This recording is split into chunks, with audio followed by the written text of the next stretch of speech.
Fox Sports. We are Baltimore. We are Florida. The city of Bridges is hopping. The Pirates are red hot and on their way to Miami for a 3-gamer. Pittsburgh has big-time pop and an MVP in center field. Yes, Fort Meade's Andrew McCutchen, we see you. What can't you do? It's Pirates and Marlins. It's next.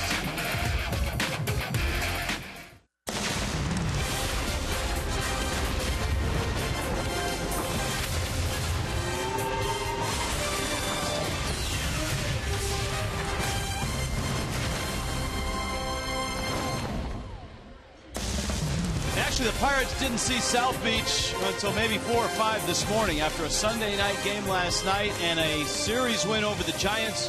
Pittsburgh arrives in Miami with the Marlins looking to regroup and Pittsburgh trying to stay hot. Starling Marte, Gregory Polanco, Jay Happ, a Pirate now. Tom Kohler with a new haircut. Ready to go at Pittsburgh. Hi, everybody. Rich Waltz along with Tommy Hunt. Pirates are hot, and it's easy to see why, Tommy. This is a fun bunch to watch. It's a fun bunch, Rich, and as we go through the numbers during this 4-game series, it's a very complete ball club from starting pitching to bullpen and offense as well. And they look like that, taking 3 of 4 from the Giants this weekend and sweeping the Marlins in Pittsburgh earlier this year. You know, that series in Pittsburgh, the Marlins saw some good pitching. Remember Charlie Morton, it was his first start of the year. He had had hip surgery in the offseason. Then they saw the left-hander, Jeff Locke. They'll see those two in this series. They'll see Happ tonight and Cole in the back game. But those two guys pitched well. Neil Walker went deep. They've got power throughout their lineup. Pedro Alvarez hits down in the bottom of the lineup, and he's got 20 home runs. He had a home run in that series. Polanco, Marte, McCutchen, Gung, they are all hot right now and swinging the bats well. Which makes it a challenging night for Tom Kohler. This is a mound and a ballpark in which historically he's pitched well. Yeah, Tom Kohler has historically pitched well here, and he's also been a stalwart. He's a guy that 16, 17 of his 23 starts, he's gone 6 or more innings. He wants to forget about that outing in Milwaukee, go after the Pirates tonight. There's Jay Happ. He's the lefty the Marlins have seen over the years. They saw him last probably with the Philadelphia Phillies. He's won a couple of games against them in his career. So the stage is set. The Pirates are here. This is a 4-gamer stretching through the week. When we get back, Jeff Conine, Craig Minervini. We'll talk about the Marlins trying to get a foothold, trying to stop this slide.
Astros go out to center field. Jeff Conine, Craig Minervini. Guys. Well, Rich, the Marlins had a nice little run going until the last 3 games against Philly. They looked good against Boston at home. They went on the road and held their own against St. Louis and Milwaukee, nearly made it a 4-2 series. And after winning the first game against Philadelphia, the bats went quiet. What do they have to do to stop the slide?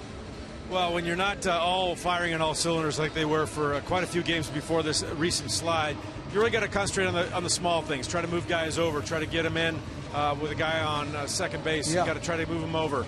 So I think if they focus on trying to manufacture runs right now, then hopefully they'll get back in that groove again, and then the runs will come in bunches. Well, they could use a couple of guys back. Of course, Giancarlo Stanton, but today we had a chance to get an update with both Carter Capps and the guy who could be back as soon as tomorrow, Christian Yelich. Yeah, so I've been throwing, had a few bullpen sessions, just trying to get the arm healthy and be able to throw like I have been all year. So right now it doesn't hurt, don't feel anything on the sliders. The long toss has been great. A little discomfort still on some of the fastballs once I'm off the mound. I think probably just because of the incline, but other than that, hopefully just a few more days and that'll go away and then really start amping it up. Like I said earlier, it's been one of those kind of years, and you just got to bounce back as best you can and try and build on it. I think I'll be all right, coming off the DL. I'm not really worried about, not feeling well or losing a swing. I've been able to swing pretty much throughout this whole thing. It's just the running that was tough. So I think my swing will be all right. And, once you get back into the game action, we'll see. Yeah, hopefully the Marlins can get back to full strength for this last season or this last month of the season. Yeah. To try and see where they are going into spring training next year. Absolutely. Now, Yelich also has been able to swing in the batting cage. That'll help him if he's back as soon as tomorrow or if it's a day after that. Yeah, it was an injury. He could keep swinging, so that's good for him. Buccos and the Fish are coming up. It's game 1 of this 4-game series, and it is next on Fox Sports Florida.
Florida is brought to you by Toyota.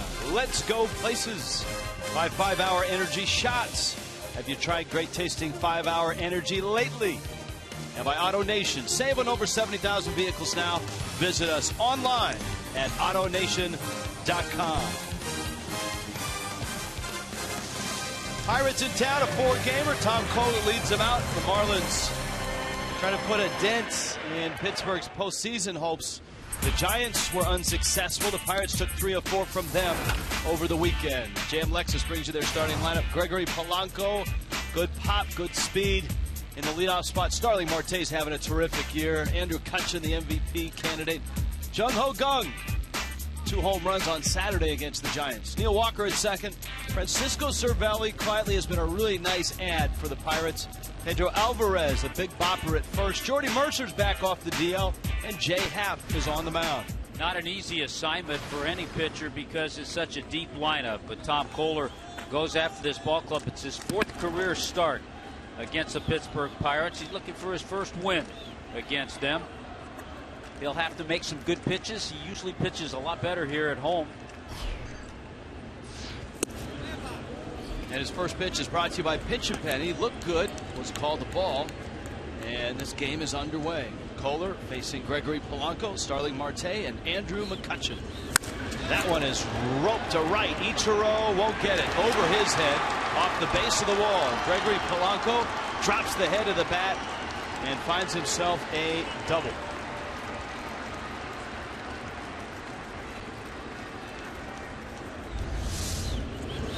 Boy, this ball really took off.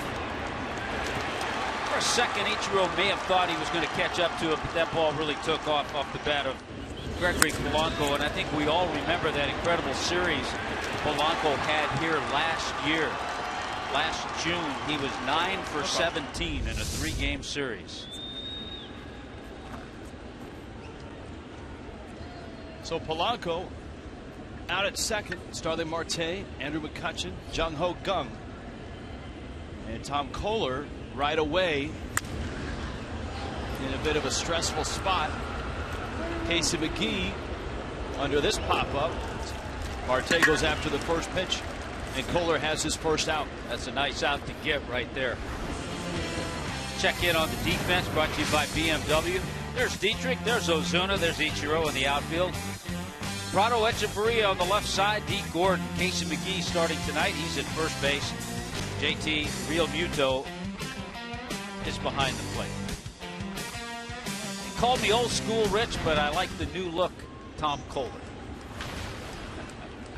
Andrew McCutchen, speaking of new look, no dreadlocks. McCutchen cut the hair early this year.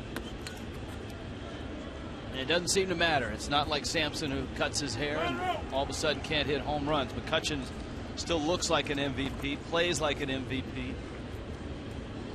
A .397 on base and a .509 slugging. And he swings and misses at a fastball. It's 0-1. Steady is what you call Andrew McCutchen. Look at that with runners in scoring position. The best in the National League. And he's got Polanco out there right now. Fort Meade High School here in Florida. Good pitch by Kohler. And it's 0-2. Talked about Tom Kohler, 4-3 and an ERA just a little over 3 at home. And not too many right-handers are going to hit that slider.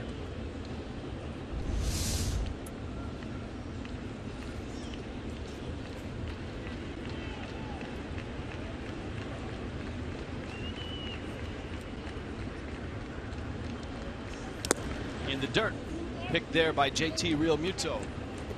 Pirates played late into the night, arrived here early in the morning. About a 4 or 5 o'clock arrival for a Florida native, Merritt Island's own Clint Hurdle. No batting practice for Clint Hurdle's team. Show and go is what managers usually say. And down goes McCutchen. A big out to get for Tom Kohler. Well, you saw some good pitches. Tom Kohler made some great pitches to McCutchen. He showed you the slider. Now he puts him away with that big over-the-top curveball. Everything down in the zone.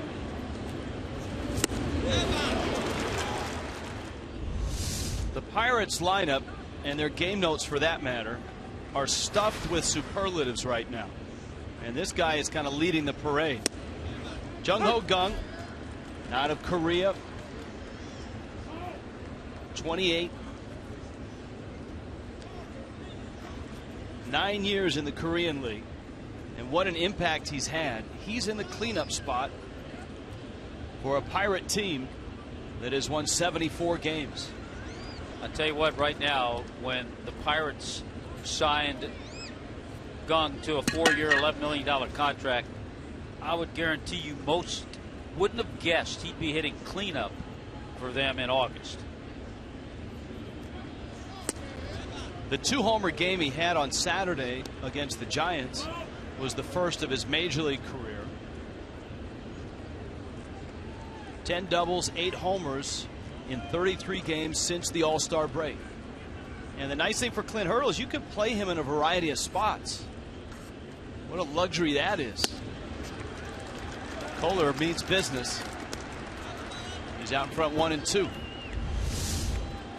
94 miles an hour with this fastball. It's good to see Tom Kohler has established everything here in the first inning. We've seen a good slider, terrific curveball, fastball was good there.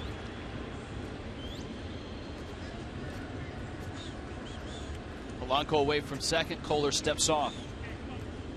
Pirates winners of 9 of 11.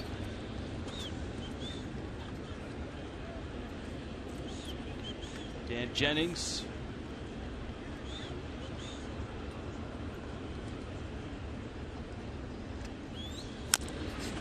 Back to Dan Jennings, who arrived back at the ballpark a couple hours before game time. There was a large contingent of Marlin front office, including Jennings, who were in Cincinnati. The services, Michael Hill's father passing away in Cincinnati. We give our condolences to the family. Our thoughts are with the Hill family. And the Marlin contingent arriving back late this afternoon. Breaking ball in, and it's 2 balls and 2 strikes. And it was nice that Mike Hill was able to spend a little time over the last few weeks with his father. So yes, our condolences for sure. Kohler now with the count 2-2.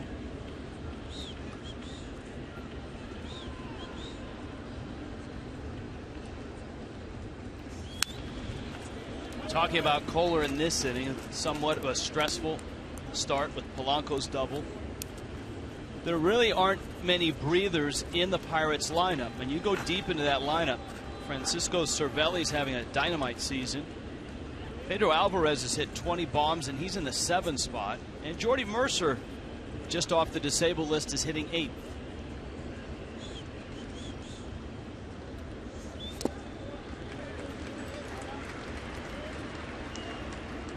And the count runs full at 3-2.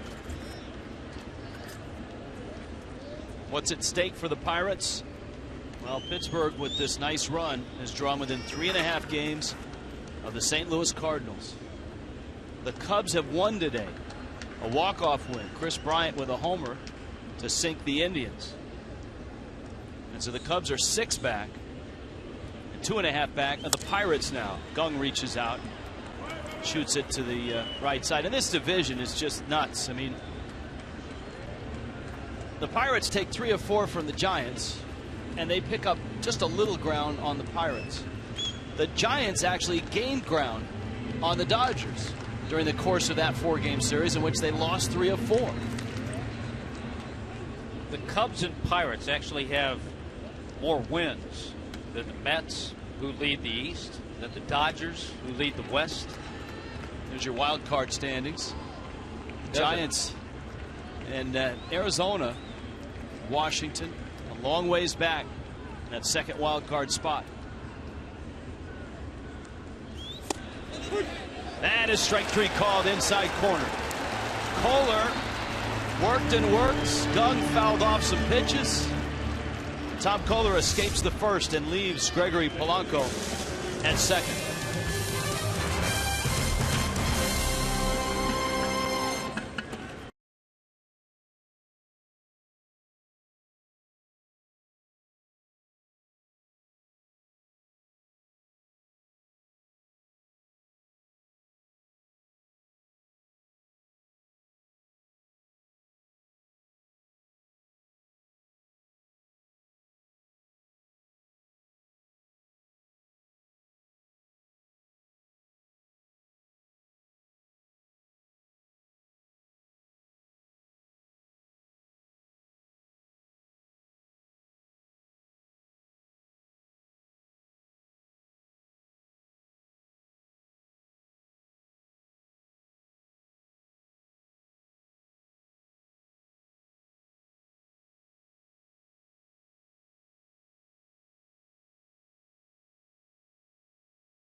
D. Gordon staring out at Jay Happ getting ready as the Marlins come to the plate in the first. Miami's lineup brought to you by J.M. Lexus. Gordon checks in at 335. Ichiro in the 2 spot. Martin Prado's at 3rd. Derek Dietrich has driven in 9 in the last 10 days. Marcelo Zuna's in center. Casey McGee at 1st. JT Realmuto to start behind the plate. Denny Echeverria healthy at 283 in the 8th position. Tom Kohler is slotted 9th. Yeah, there's a look at the 32-year-old 6'5" left-hander Jay Happ. The Marlins have seen him a little bit over the years, but now he wears a Pirate uniform. Started the season with Seattle. And starts the game with a windup that ends before a pitch is delivered. That was a bit of a false start. Nobody's on base. No harm, no foul. And a strike to Gordon.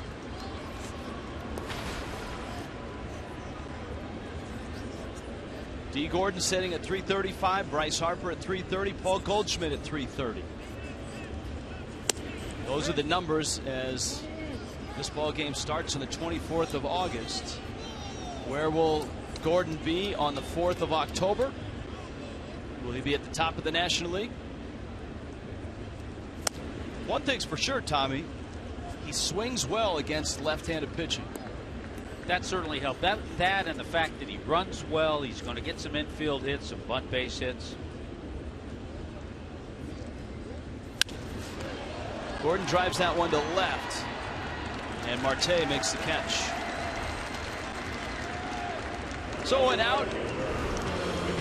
Pittsburgh defensively brought to you by BMW. You know, it's an interesting defense. It's certainly a terrific young outfield. Marte, McCutchen, and Polanco. Gunk, Mercer, Walker, Pedro Alvarez. Alvarez has made 18 errors at first base. Francisco Cervelli behind the plate. They've made more errors than any team in the National League. They've made 91. Yet they're battling for a playoff spot. Here is Ichiro. Ichiro battling for hits and whatever he can do to help the ball club. 2,923 hits, and he brings that one over to Alvarez. He says, take that.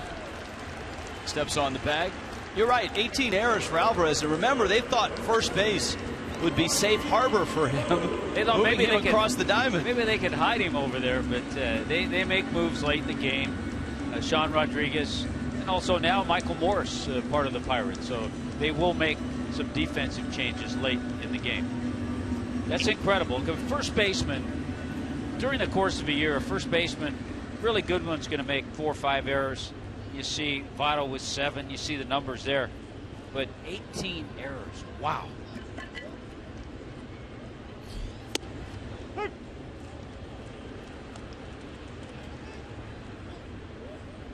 Martin Prado now.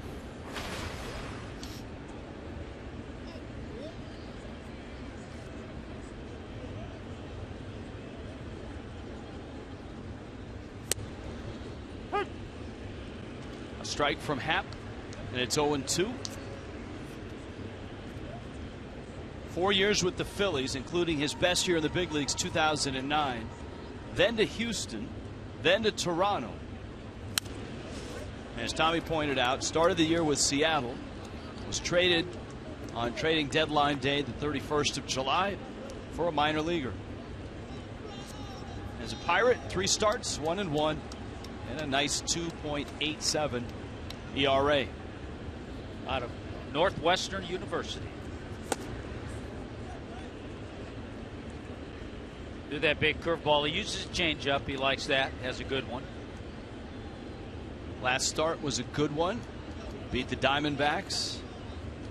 2 hits and 6 shutout innings.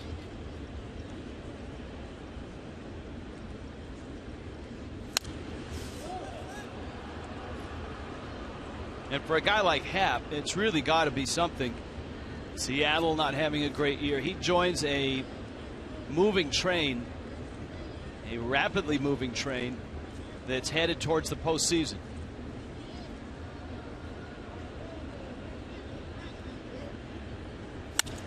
Prado drills it right center. McCutchen over to cut it off. And a 2-out single for Prado.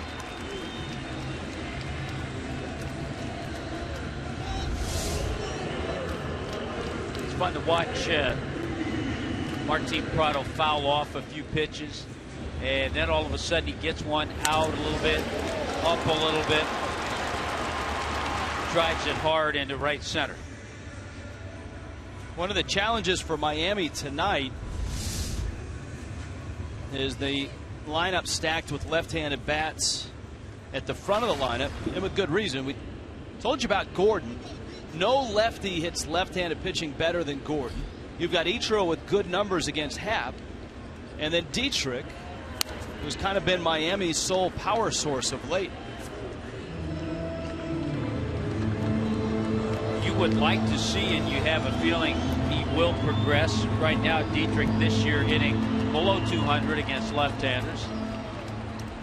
But you have a feeling with the work that he puts in offensively and defensively that that'll improve against lefty pitching. Happ misses away. Yeah, Gordon at 366 against lefties. That's best in the National League, regardless of side of plate. And for all lefties, best in Major League Baseball. You pointed out Ichiro, 338 against lefties this year.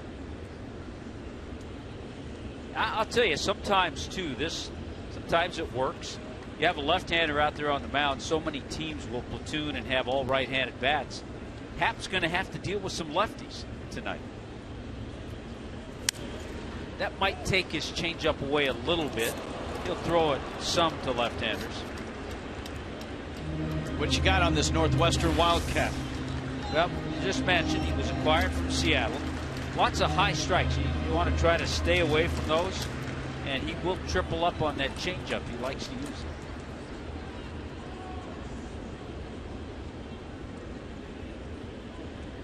it. 2-2. Dietrich, little squibber, and Mercer's throw is not in time. With the shift on, the Pirates trying to cut Dietrich off over on the right side of the infield, and instead shift is on. A lot of room right there. So a little defensive swing, but you know what, if you make contact, who knows what's going to happen. Dietrich gets himself an infield base hit. And that was Gung who made the throw. Mercer was actually on the first base side of second. Now Ozuna, runners first and second. An inning that opened with 2 outs. Now 2 hits. And Ozuna takes outside. This is a bat that the Marlins desperately need to get going. See, his season numbers did not have a good series. No one had seemingly had a good series in Pittsburgh. Marlins were swept in 3 in late May. And that's down low, and it's 2-0.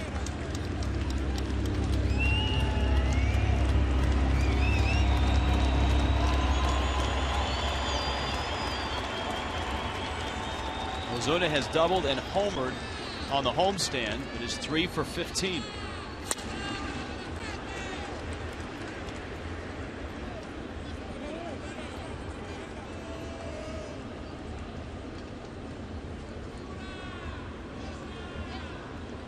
The other thing the Marlins have going for them, they lead the National League with a 277 average against lefties. And Ozuna's numbers reflect that as well. He's got a 306 average and a 452 slugging percentage. By the way, you talked about Gung making that play, and with the shift, the Pirates shift more than any team in the National League.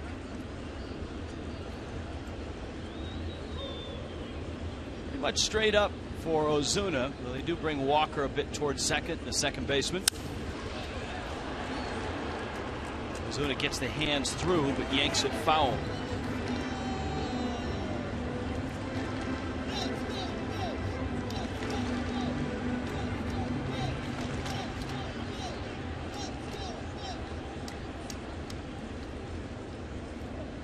lot of speed in the outfield. Marte in left, McCutchen in center, Polanco in right.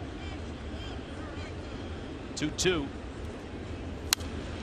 Ozuna protecting that outside part. Just gets a piece of the fastball. And you can see that was a perfect pitch. 94 miles an hour, up in the zone. Tough to catch it, especially with that great changeup he's got to the right-handed hitters.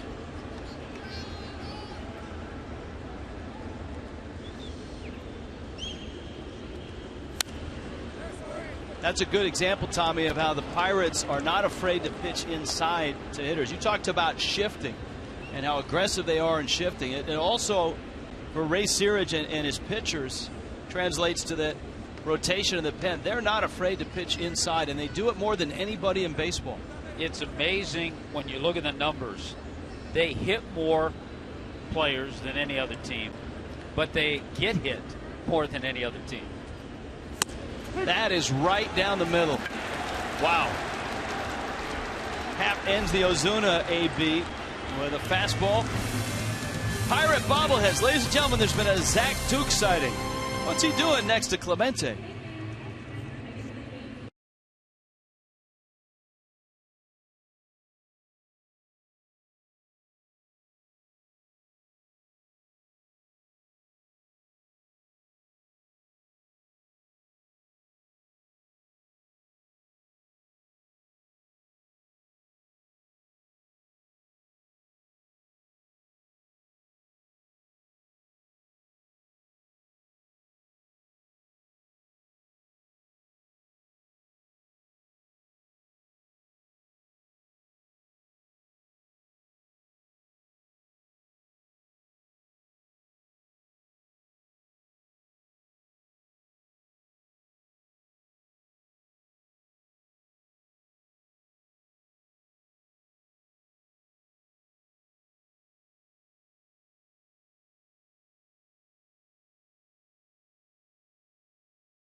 Manuel Biasa por West Kendall Toyota.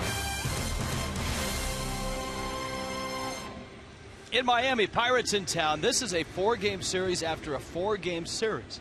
Don't get too many of those in baseball. 8-game homestand. Tom Kohler, his first start of this homestand. And a leadoff double to Gregory Polanco in the first, but Kohler pitched around it quite well, I might add. He got Marte to pop out, and he struck out McCutchen and Gung. Neil Walker takes high.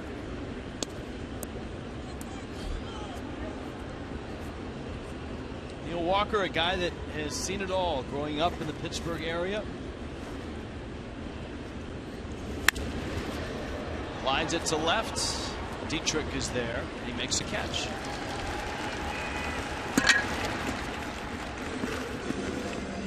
Tomorrow night, Half Price Tuesday, courtesy of Miami Heralds. Get Half Price Lexus Legends Platinum tickets.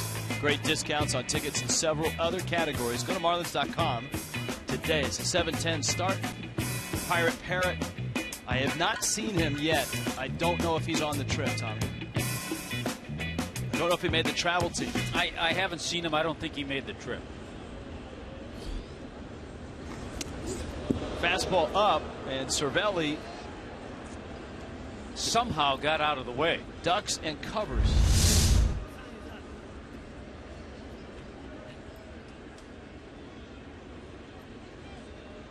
A lot of times you'll see a pitch like that hit the batter's bat as he ducks out of the way.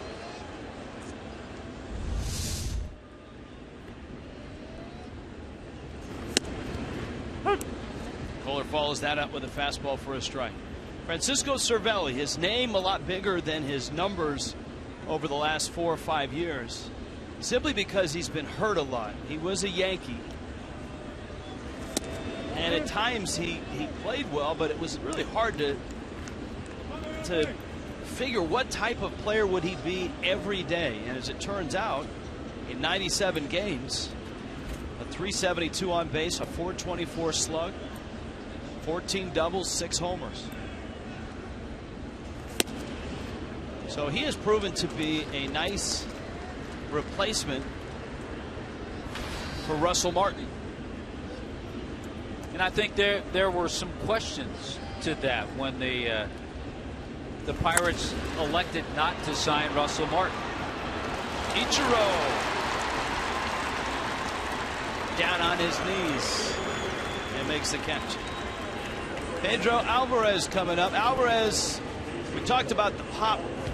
Now last night, Tommy, this home run significant for a couple of reasons. Against the Giants, it helped them take 3 of 4, and his little fan.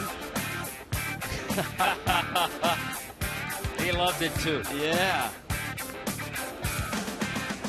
That is a sweet look. Yeah. Well, we talked about the transition from third base to first base. Struggling defensively, but he's still supplying the power with his 20 home runs. Alvarez 28 now, from Puerto Rico and New York, raised in both places, schooled at Vanderbilt, hit 49 home runs as a Commodore. 2 years ago he hit 36 for the Pirates.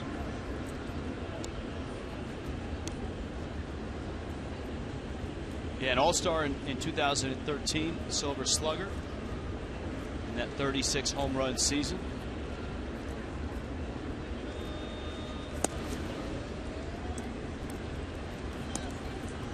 Early in this game, Tom Kohler has been able to use everything. That was a changeup. He missed with that, but his fastball's been live. Another changeup. All right, here's a note that I need explained. 17 of his 20 homers, 17 of 20 have been solo homers.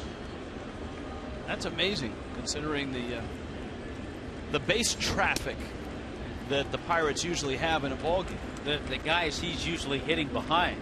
Yeah. I think part of that is because you can pitch to him. He strikes out a lot.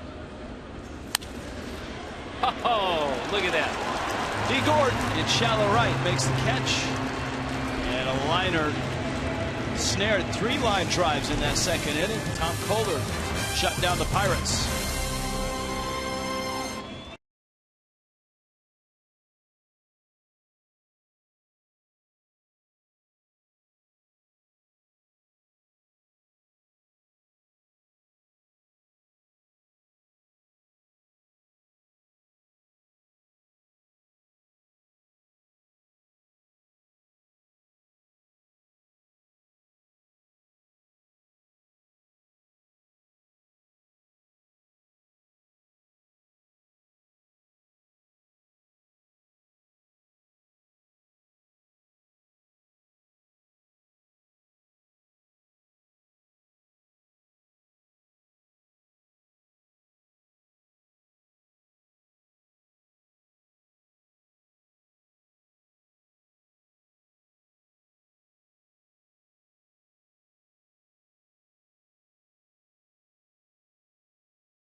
Welcome on Twitter Tuesday, which is tomorrow at 6:30. It's your chance to ask questions and be featured on the telecast.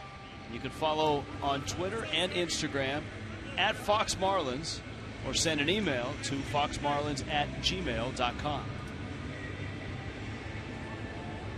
We'll take them all. Emails and tweets. That girl loves, did you see that shirt? That girl loves Francisco Cervelli. We'll do those emails and tweets tomorrow night. Charlie Morton and Brad Hand.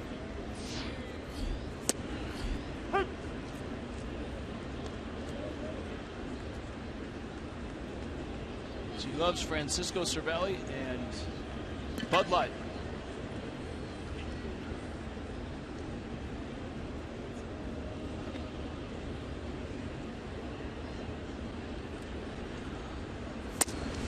McGee takes in. Casey, a former Pirate for a short time. Real Muto and Echeverria to follow.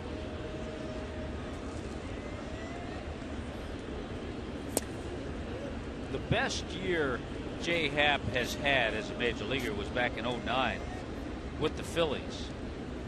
He was 12-4. Had an ERA under 3. A couple of shutouts through 3 complete games. And he was the centerpiece when the Phillies were looking for an anchor to an already veteran rotation. They traded him to Houston, along with others, for Roy Oswalt.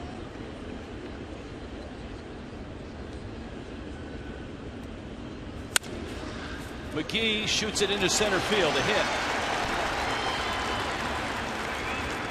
So the Marlins have 3 hits against Jay Happ, with Real Muto coming up. Casey with the start tonight at first base against the lefty. Stays back, shoots that one up the middle past Jordy Mercer.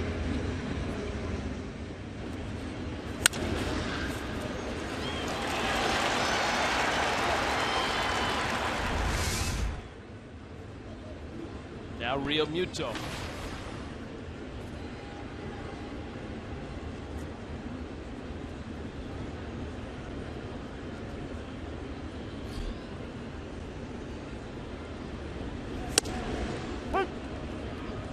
It's a Pirate team that's deep in the bullpen and it's deep on the bench. We talked about there aren't many holes in the lineup, if any, right now.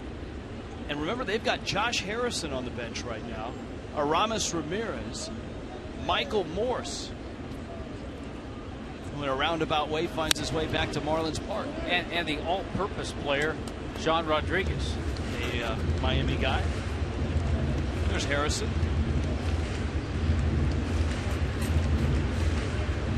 Michael Morse is back. Harrison just off the DL, and they're finding a way to get him in, be it in the outfield, third base, second base. McCutchen makes the catch. Just shy of the track in center.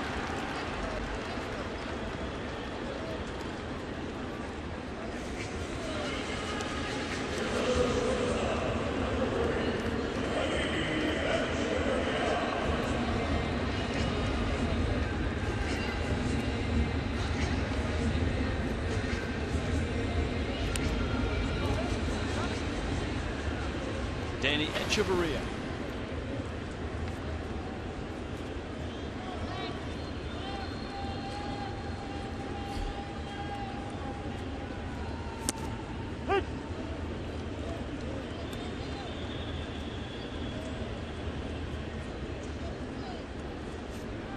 Echeverria, 373 average against lefties. It's a good combo for him with the lefty on the mound. Remember, yesterday he moved up, hit in the number 7 spot, but in that 8th spot, we talk about it. Coming into this game, a 317 hitter, hitting 8th.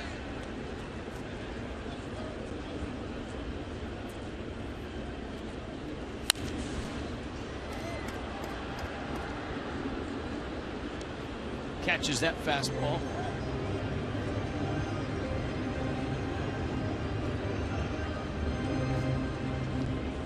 To Jay Happ. been extended here. He's got 1 out in the second, and he's thrown 36 pitches. Echeverria takes a called strike 3. That's the second strikeout, and they've both been looking by right-handed bats.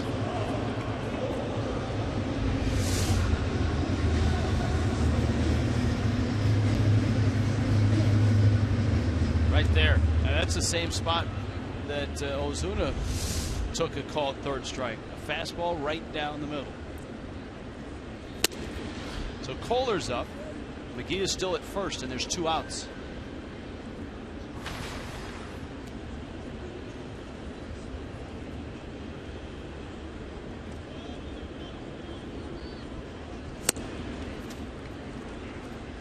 Ball and a strike. It's a good look. Fisheye lens. Brad Hand, Charlie Morton tomorrow night. Jeff Locke for the Pirates.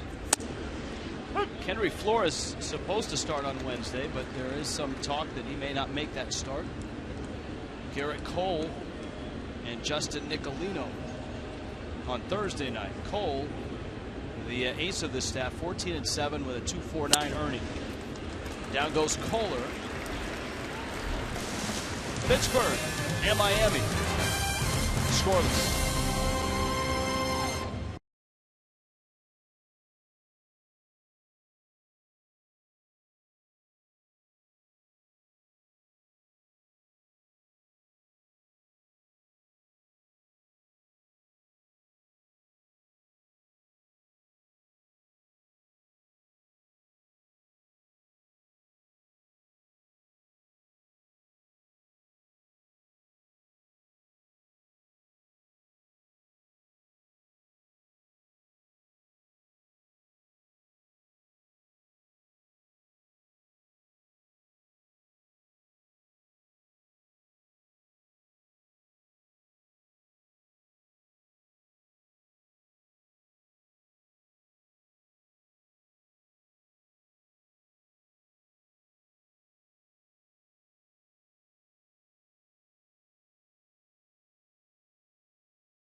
Take a photo, and if it's your strongest fan photo makes it on the postgame show, you'll be a star. It's brought to you by T-Mobile. Hashtag at FL Data Strong Fan.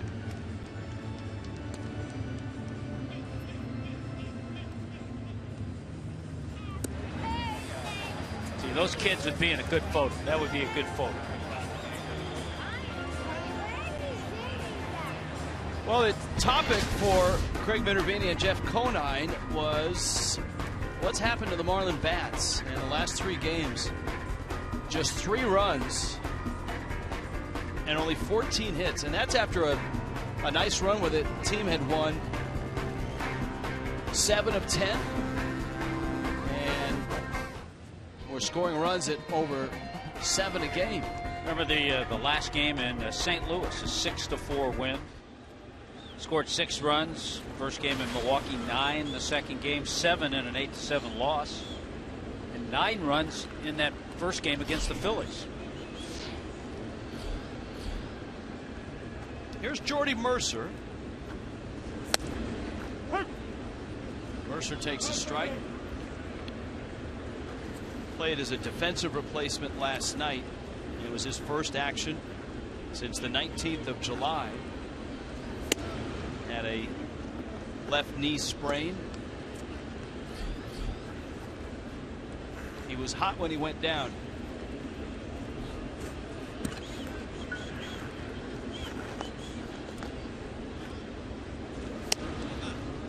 Takes a breaking ball in.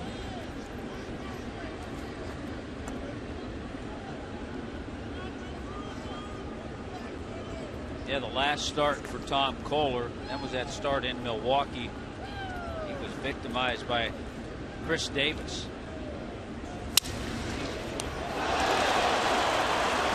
Mercer victimized by Martin Prado. As long as we're on the topic. Yeah, there have been some well-hit balls. The one to D. Gordon, this one to Martin Prado, but both have reacted and made the plays. Nicely done by Prado. Jay Happ now.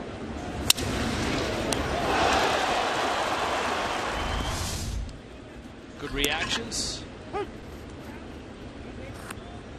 The last 4 outs Tom Kohler has been able to get were all line drives. Liner to left, liner to right, liner to second. That was the second inning from Walker, Cervelli, and Alvarez. Mercer, a line drive out. Happ now with the count 0-2.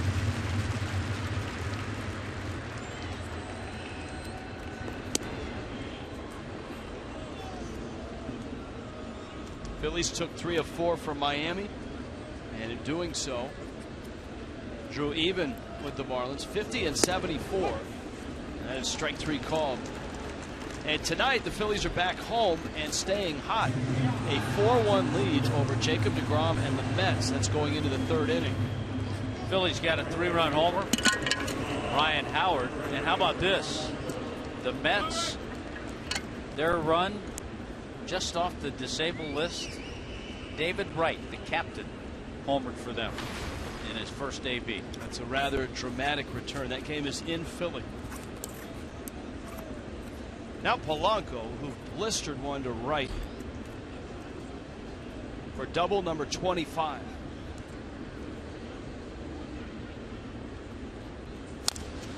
It's one of the things when you write down the lineup for the Pirates and then jot in some of their statistics. They fill up the columns pretty impressively. Just about everybody has over 20 doubles. Polanco does, Marte does, McCutchen does. Gung is sitting at 20. Walker 26. High slugging percentages, healthy on base percentages. As a team, the Pirates slugging percentage is .398 and a .321 on base.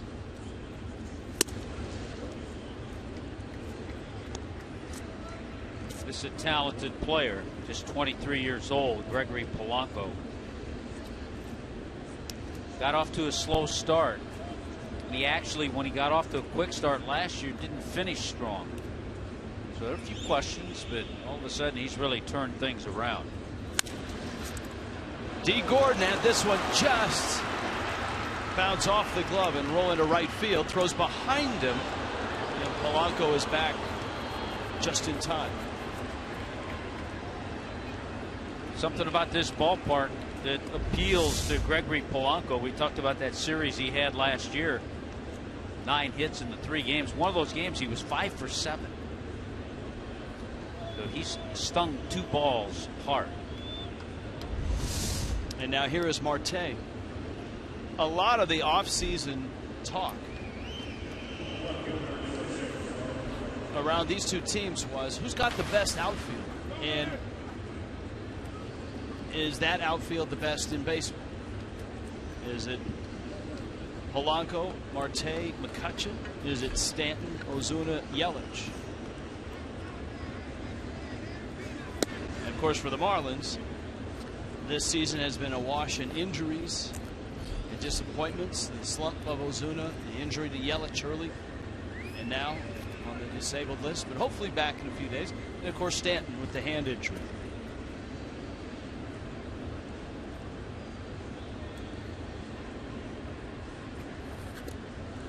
And on the other hand, for the Pirates, their young outfield has stayed relatively healthy. So I think in that discussion and argument, next year's going to have to be a catch-up year. Yeah, right now, this year, Pirates. you go their way. Would have had a good argument for the Marlins last year.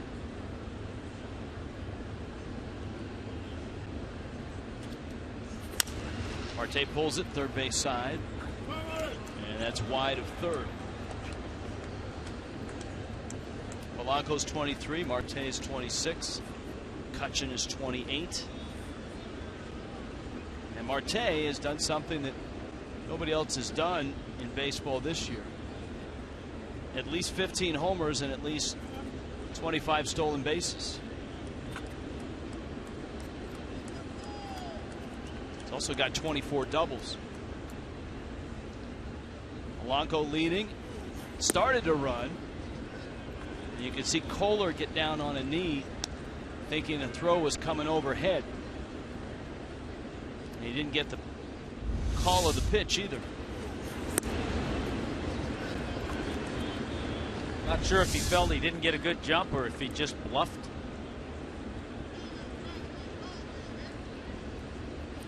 See, Polanco 20 steals. You mentioned Marte with 25. There's that good Kohler breaking ball.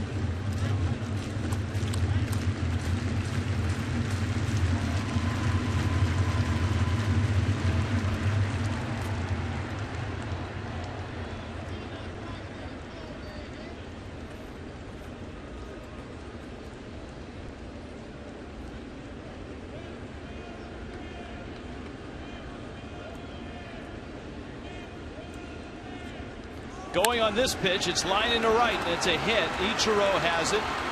Polanco ends up at third, and Marte as the third hit of the night for the Pirates. And now Kohler again has to get McCutchen out with the runner in scoring position. Well, he stayed on top of that fastball. Kohler got it up a little bit. Give credit to Marte for staying on top of it. Polanco running all the way. Picks up the ball, knows he's going to cruise over to third base.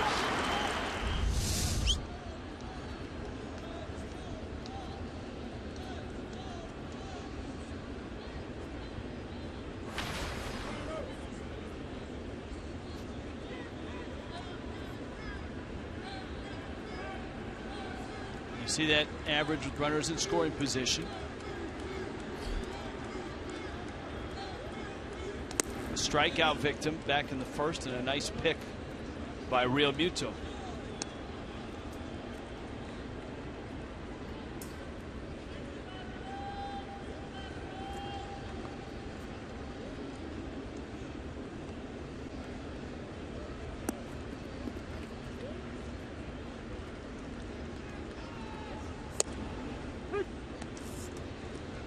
Kohler gets a strike. And it's 1-1.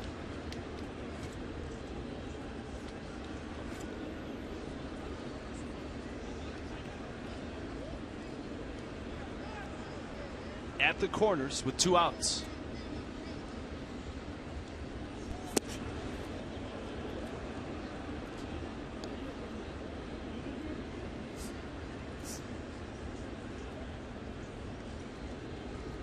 Chuck Hernandez watching Tom Kohler. Kohler, like the Marlins, trying to snap out of a bit of a slide.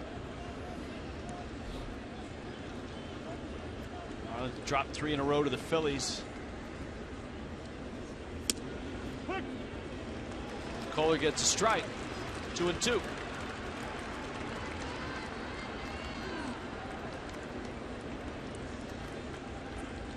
And Kohler's last 5 starts 0-5. With a 7.48 ERA.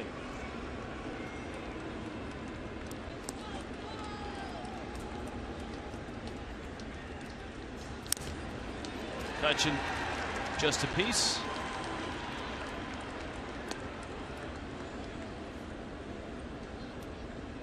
MVP in 2013. Where does he rank if you were handicapping that race this year? Oh, that's amazing. He's had 3, including the year he won it. He's been in the top 3 years in a row. You got to figure he's going to be there again. Runner on the move, McCutchen to right field and deep. Ichiro not going to get it. Off the wall it goes. And Marte, who got a great start, is going to score easily from first. The Pirates have 2, and McCutchen opens the scoring tonight. RBIs number 80 and 81. Well, he's just getting some more votes right there for MVP. Raises that average with runners in scoring position. A couple pitches up this inning have hurt Tom Kohler. The one to Marte. That breaking ball up to McCutchen.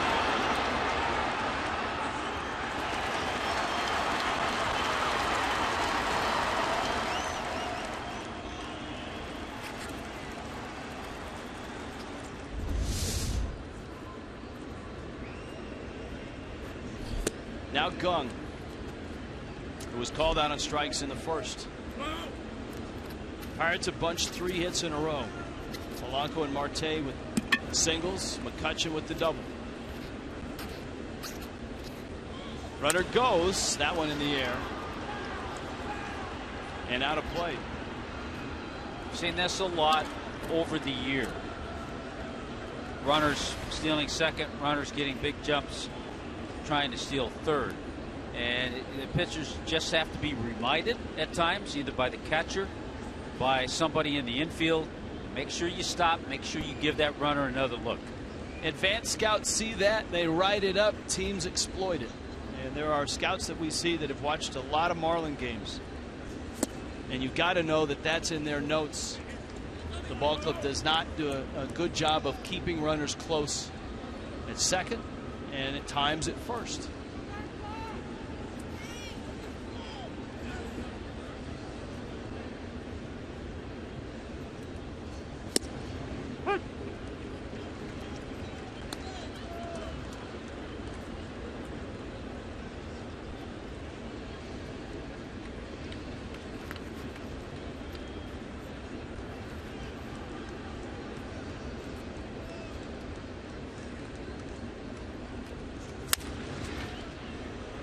To Hopper for Echeverria, and he throws out Gung. Pirates get 2. Andrew McCutchen, a 2-run double.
Of Riverfront, Tony Perez, the Hall of Famer and Marlins special assistant to the president, as we welcome you back here to the Marlins game. Bottom of the third, honored in Cincinnati over the weekend, just outside Great American Ballpark, right at the Hall of Fame Museum.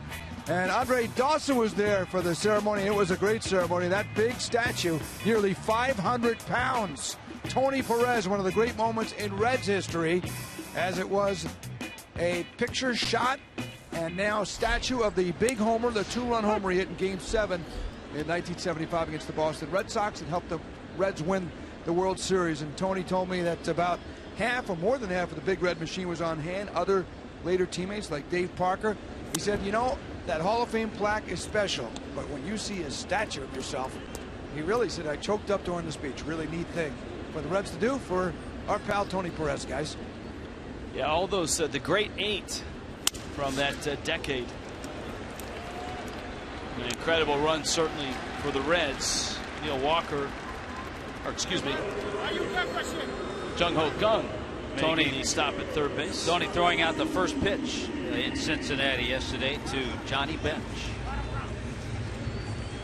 Seems like Bench is receiving a first pitch from someone who's getting a statue almost on a yearly basis now.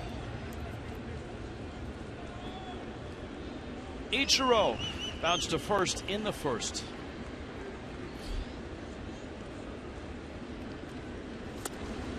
Ichiro with a solid August, 338 average, 2,923 hits, so he's 77 shy of 3,000. He's also 3 stolen bases shy of 500.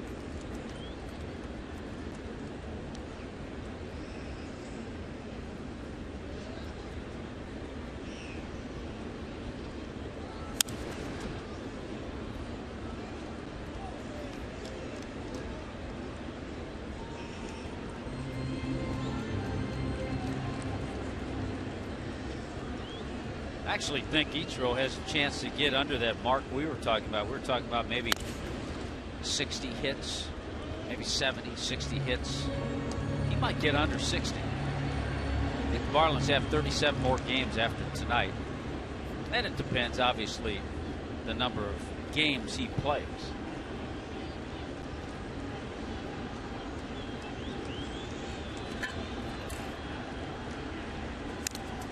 Just gets a piece. Ichiro has 6 triples this year. And the last time he had as many as 6 triples in a season was all the way back in 2008 in Seattle.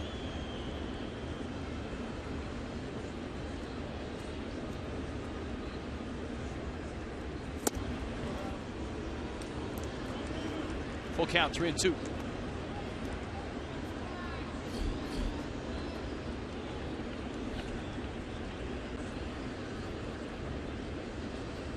Prado awaits. 3-2 to Ichiro. That's out. And Ichiro walks. On Wednesday, Marlins and Pirates. Kids eat free. Every kid 12 and under with a ticket will get a coupon for a free KMB Frank bag of Frito-Lay chips, small Pepsi or Aquafina water. Get your tickets for Kids Eat Free Wednesday today at marlins.com.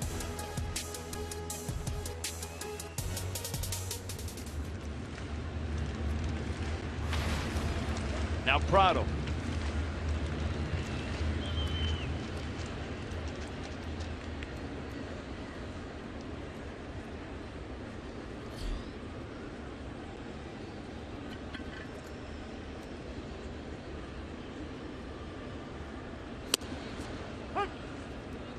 This is kind of shaping up similar to the 3 games in Pittsburgh. Marlins lost all 3, but 4-2, 5-1, 5-2.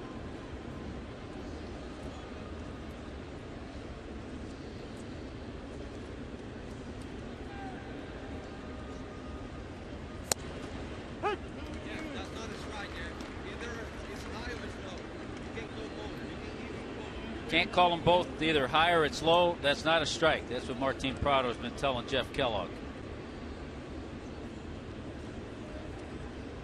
They both look like they are.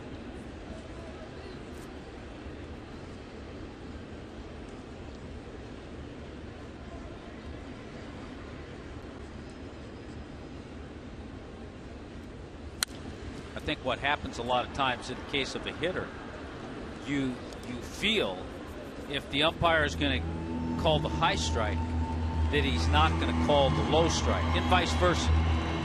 But you saw in that case a high strike and a low strike were both called by Kellogg.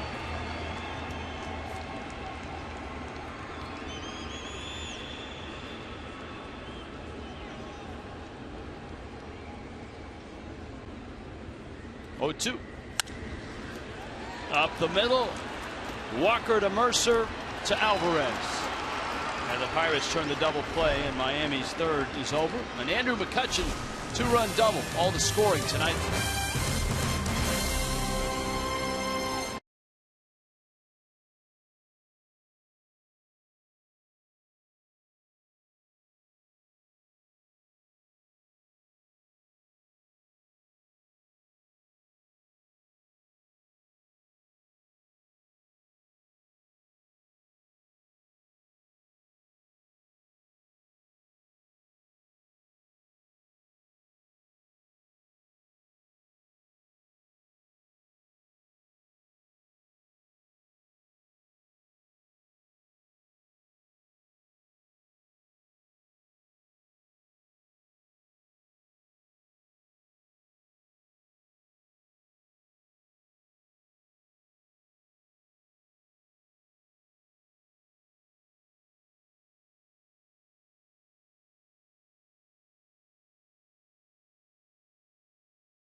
Two nothing. Pirates on top. This copyrighted telecast presented by the authority of the Marlins may not be reproduced, retransmitted. Any form that accounts and descriptions of this game may not be disseminated without the express written consent of the Miami Marlins. The black matte helmets of the Pirates. A nice clean look for a team with a lot of tradition. And this guy has followed their tradition for a long time. Without question, his father, a Pirate. He grew up, worked with Bill Mazeroski, and making the transition to second base. That's about as Pirate as you can get. Dad, Tom, a teammate of Roberto Clemente's. Neil Walker saw the Pirates when, I guess in the early 90s when they were good. They came so close to getting to a World Series under Jim Leyland and never quite got there. He was young, very young then, and then a lot of lean years after that. Neil Walker, one of those kids, a good athlete. He was a terrific high school quarterback in the Pittsburgh area. Been a few high school quarterbacks Pennsylvania come out of that Pennsylvania area.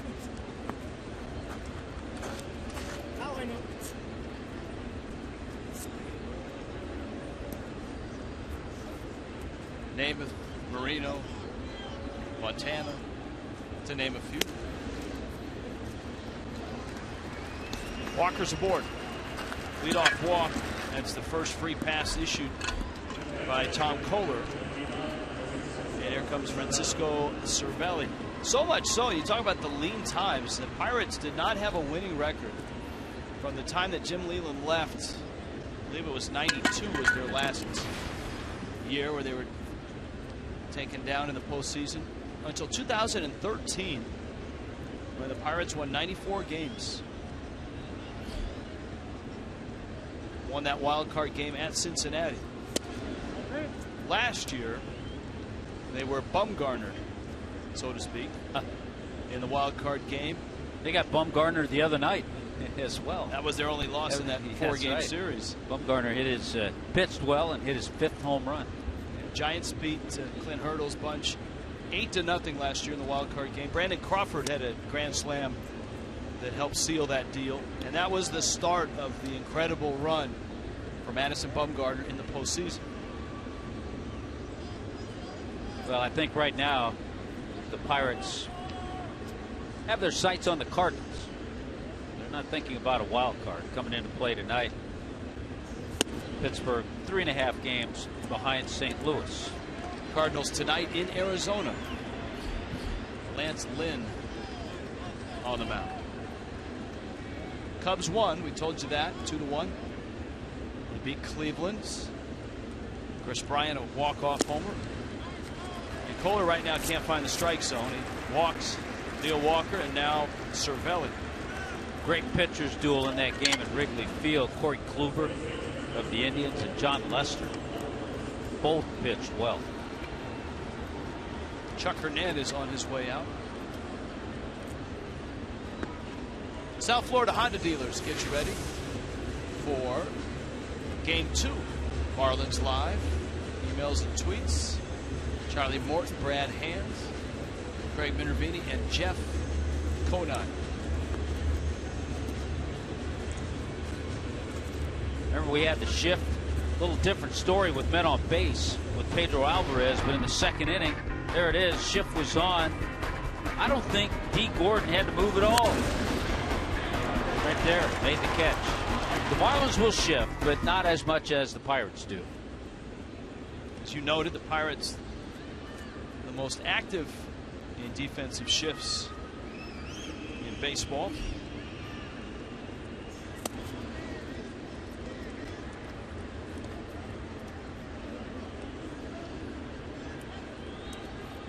That surprises me, actually.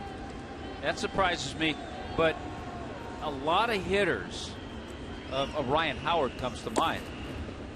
In the air, they may be more straight away. On the ground, they may be more pull.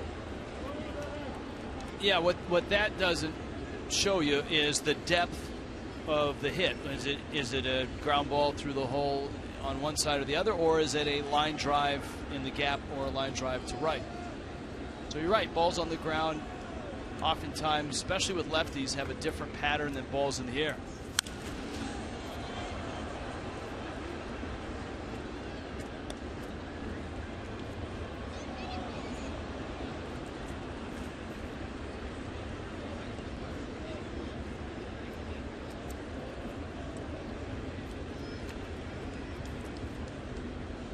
Nobody out.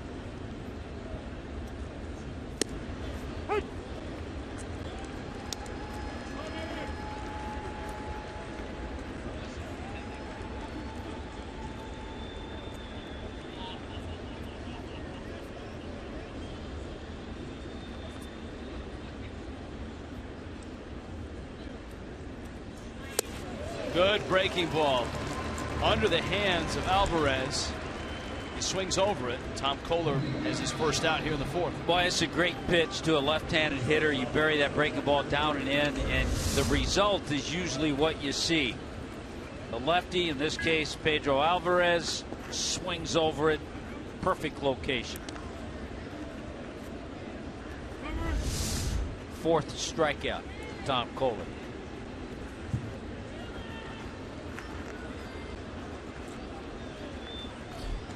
Jordy Mercer. Here's where you can look at the lineup and say, hey, there's a chance to get out of this. He's got the number 8 hitter. He has the pitcher on deck. And he starts Mercer off with a good curveball.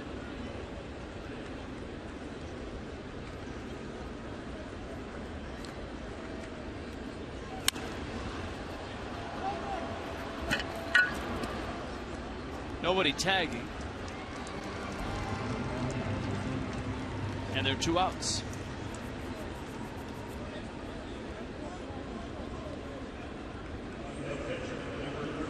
That Phillies-Mets game is only gone 3 innings, but already there have been 9 runs scored. A lot of home runs. 5 of them tonight in Philly. Juan Lagares has joined David Wright, who homered his first game back. Dominic Brown and Cameron Rupp join Ryan Howard with Philly home runs. 7-2 Phillies. Not a good outing for DeGrominator, Jacob DeGrom.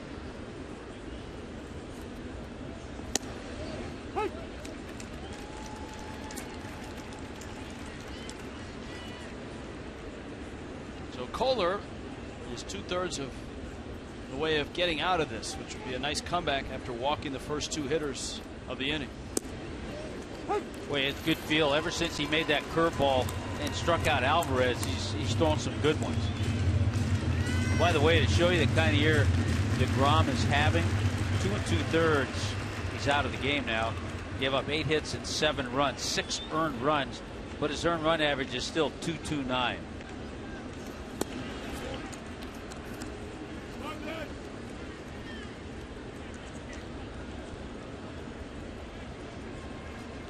One and 2 to Jay Happ.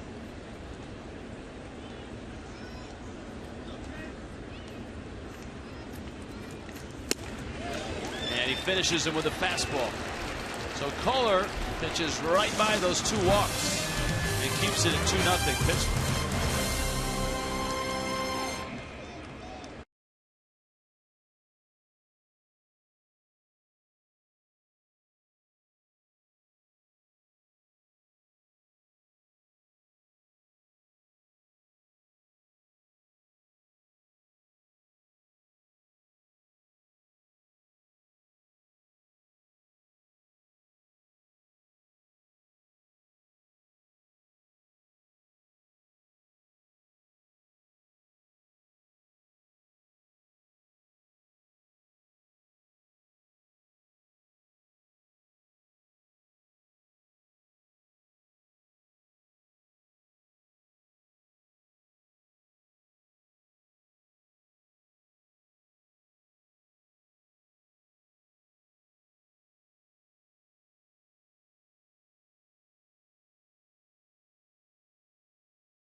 By Checkers, epic meals, epic deals. Downtown Miami, the Pirates 2 runs on 4 hits. Miami without a run and 3 hits. Here on a gorgeous night in Miami and Marlins Park. MLS Soccer Sunday returns this week. East Coast rivalry. New York Red Bulls take on DC United 7 Eastern on Fox Sports 1. And it's sponsored by Audi. Tommy Hunt still has some Red Bulls garb. Actually, I think you have a full Red Bull kit in your closet. Well, the Red Bull comes in handy every now and then.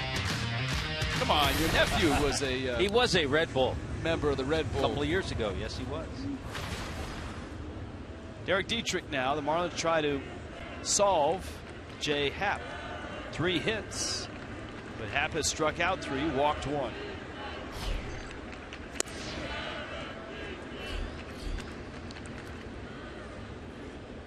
Dietrich, an infield hit back in the first.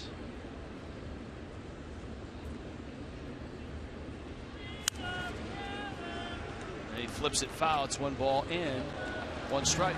Talking about this Pirate team that shifts a lot, I don't think we've seen this big of a shift with Derek Dietrich up there.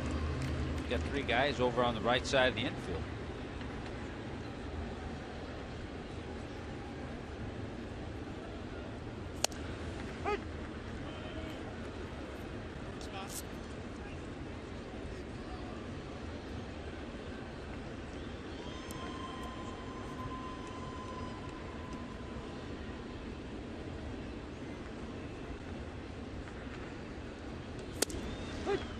That is strike 3. Dietrich's not happy.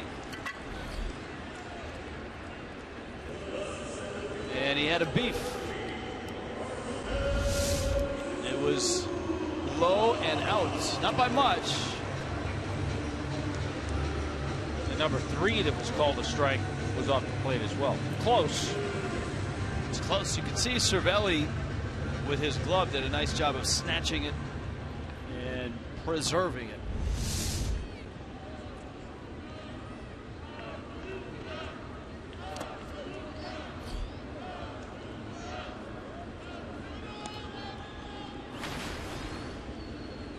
Marcell Ozuna called out on strikes in the first.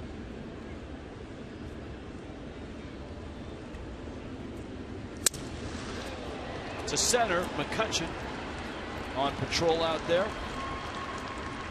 And there's 2 outs. Happ is just happy to be back on the mound. A couple of years ago, he had a nasty line drive off the cheek and ear. Desmond Jennings of the Rays.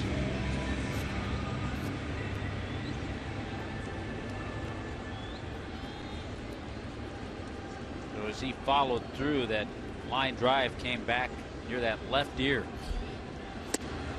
It's funny, you were talking about Happ and his time in Philly.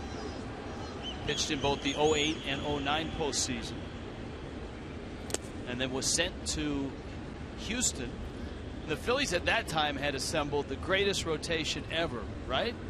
Joe Blanton was there. Joe Blanton was there.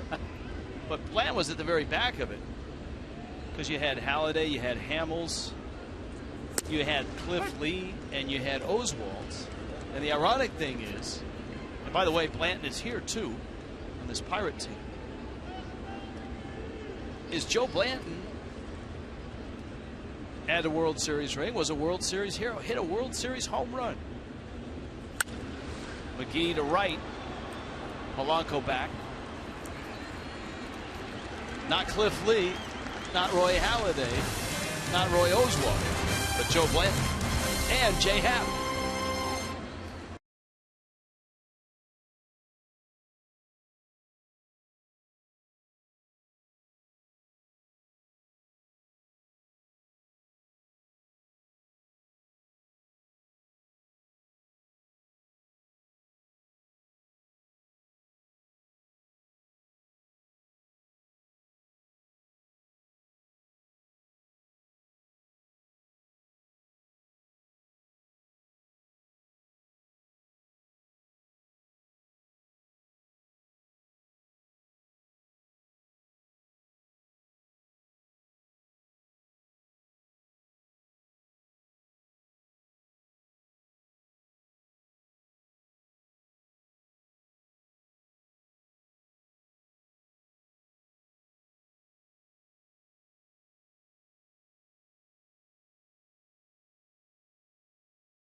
Here in Miami.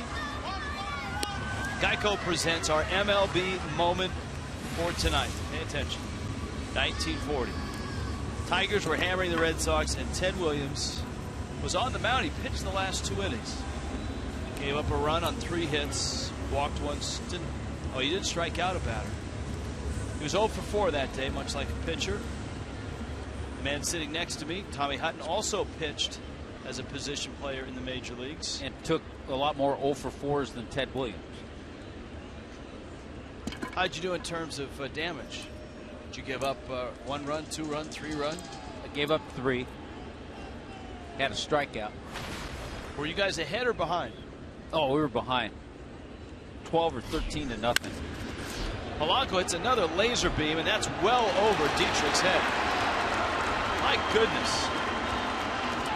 Gregory Polanco owns Marlins Park.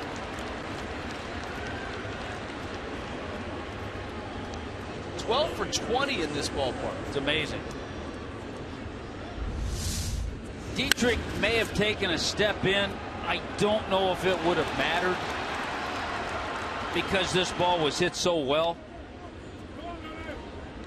That's like the ball he hit over Ichiro's head in the first inning. Almost same reaction from Ichiro and same result. Ball carried well over Ichiro's head, just like it did Dietrich's. And so here's Marte. That's 12 for 20 in this ballpark. Well, I know we were all impressed. He had not been up that long with the Pirates when he made his debut last June here. And that's when he had that incredible series. He cooled off. We talked about that. He cooled off some. Boy, it was impressive in that 3-game series here. Marte has popped out, singled. Polanco in amateur baseball, growing up in the Dominican, was primarily a pitcher too.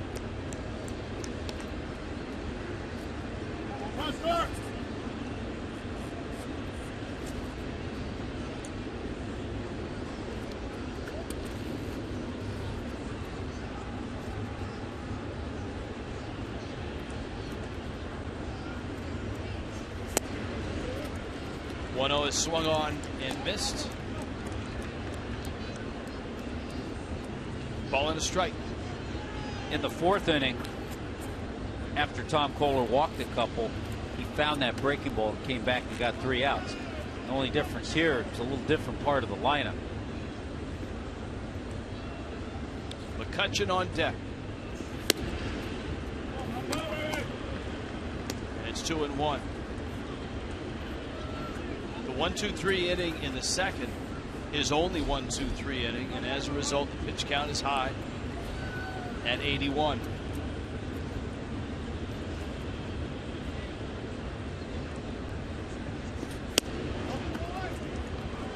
See some guys standing in the bullpen, kind of stretching.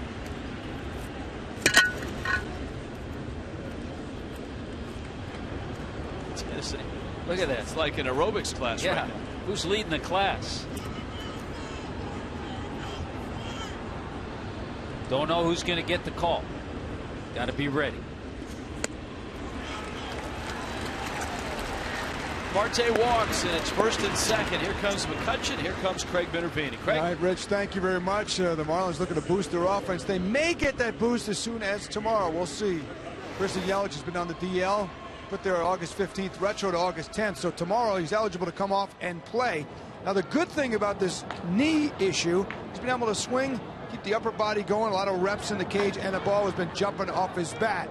The problem was he's had trouble running and making lateral moves, but that's gotten a heck of a lot better.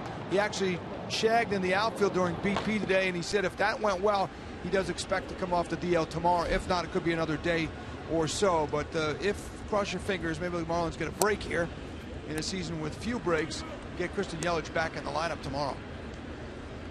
But you're right, Craig. They could sure use it. The offense for the last 3 ball games, trailing into this game as well, has been ice cold. Not so with McCutchen. Leads all of baseball with runners in scoring position.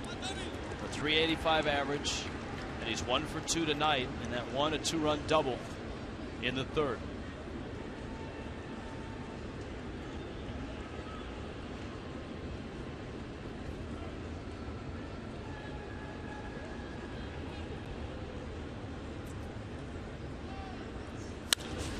McCutchen into right, another hit. Polanco to 3rd. He'll be held there. Ichiro's throw is to 2nd. And the Pirates held Polanco. I don't know if Ichiro saw that and went to 2nd or was headed to 2nd all along. I think he may have been heading to 2nd, knowing the speed of Polanco. But because this ball was hit so sharply, kind of thought maybe he could catch Marte taking a turn around second base.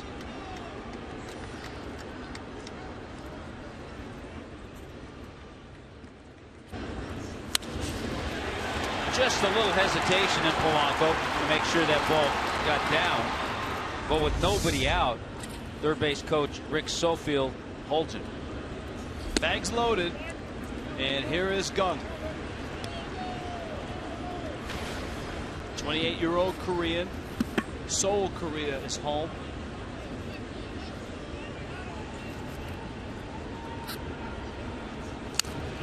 Fouls it at the plate. Gung, just an incredible year in a lot of ways to make the jump from the Korean League, step into a postseason team and make it better. 364 on base, 463 slugging.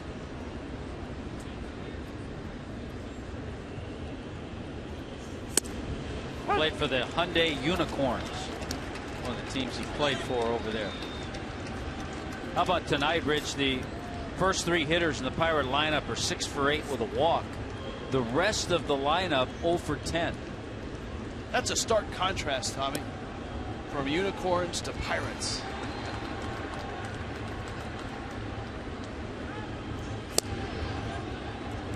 Two and two.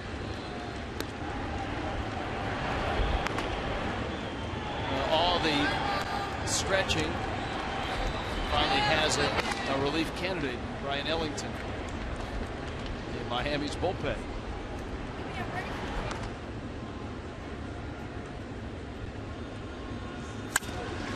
On the ground, Prado, nice pick, nice throw to first, double play.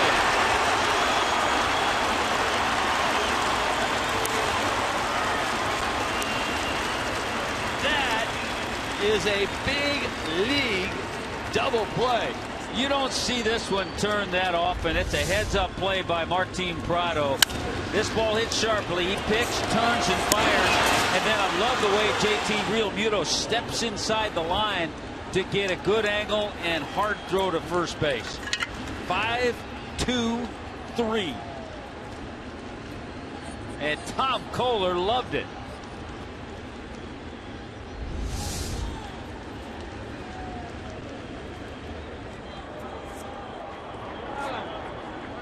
Now Kohler has to finish the deal. He's got to get Neil Walker out. You got Walker, the switch hitter. Of course, he's up there left-handed. On deck is Cervelli, a right-handed hitter. What seems like every time he's gotten in a little bit of a jam, he's dropped that good curveball in.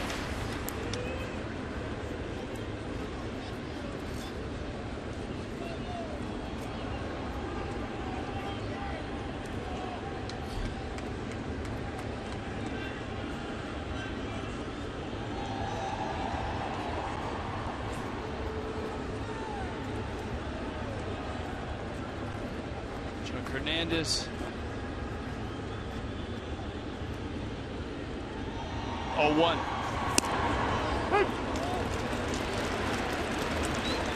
Think about the job Chuck Hernandez has had to do this year. Essentially the entire rotation has been out for most of the year. Yeah, it has not been an easy year for Chuck.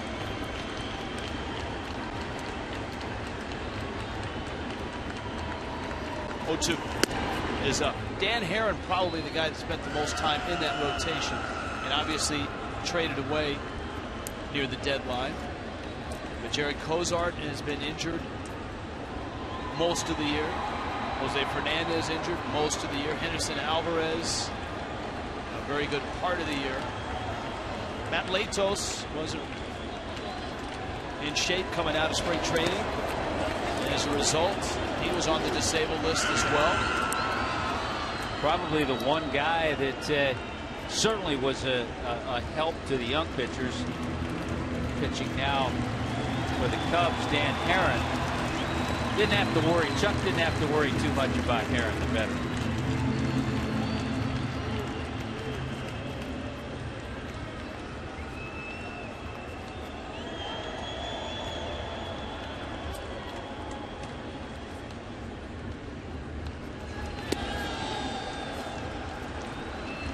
Walker takes out. And it's 3-2.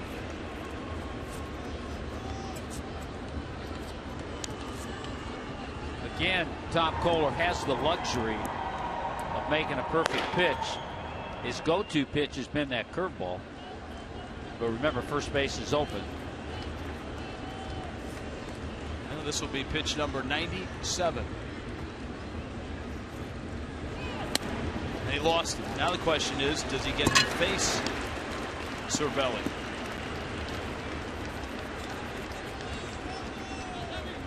You say, yeah. You could feel this game kind of teetering, and Dan Jennings isn't budging. He'll give Kohler a chance to try to get through it. The Pirates so close to breaking it open, and the Marlins clinging tightly, trying to keep it at 2-0.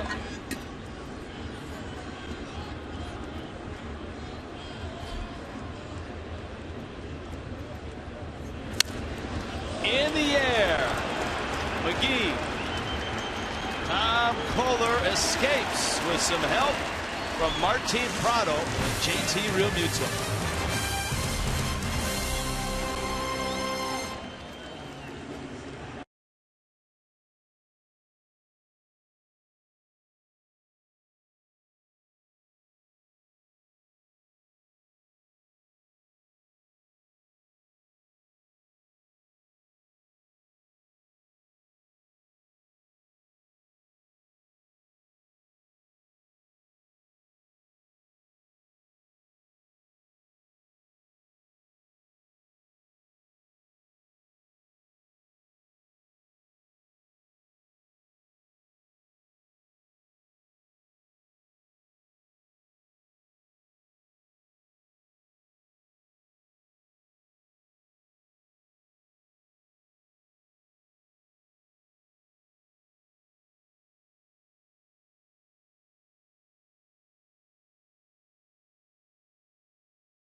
Because Tom Kohler was wobbling in the fifth. This the double play. Martin Prado. JT Realmuto. And the reaction from Kohler when they all got back to the dugout.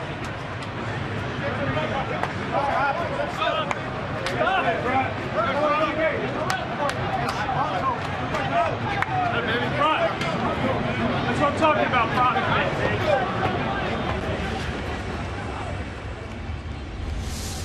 So Martin Prado with some nifty work with the glove, the feet, and the arm. And it's still a tight ball game. That's good to see that reaction in the dugout like that. Kohler is due up third in the inning, and you have to expect that his pitch count of 98, Marlins down 2, will hit for him. Realmuto, Echeverria, and then Kohler spots. Realmuto flied to deep center, about 405 feet from home plate.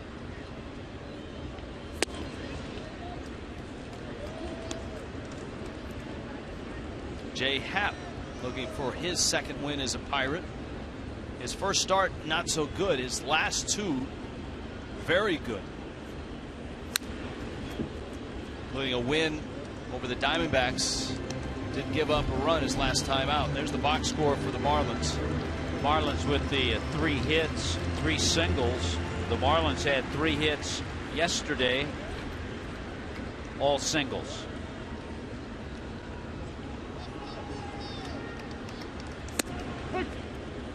A strike 3 call. I'll tell you what, whatever Jay Happ is throwing up there, the Marlins don't have a good read on. That's the 4th strikeout looking. fastball that he's used is cut a lot.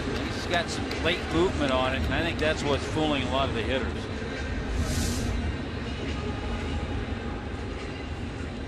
Starts off the plate, comes back. So he's got a good cutter working for him. Echeverria. Gung across the diamond, gets the out.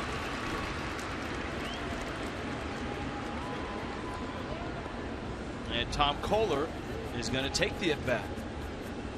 Had the Marlins gotten a runner on,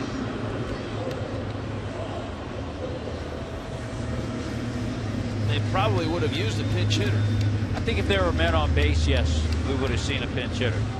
But remember, Miami's bench is thin. It's only 4 deep.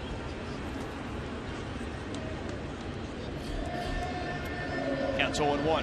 Yeah, and you have that one big left-handed bat in Justin Bour. You're not going to use him here against the lefty. So your choices would be Rojas and Gillespie. You're not going to use Jeff Mathis. You see the extra catcher. Francisco Cervelli took a shot here.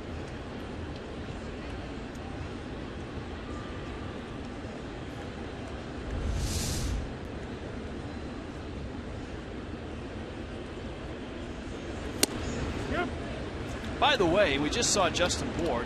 Hope that you had a chance to see Intentional Talk today with Kevin Millar and Chris Rose on MLB Network, because Justin Bour was outstanding, wearing a t-shirt that said, "I want abs, but I want a donut more."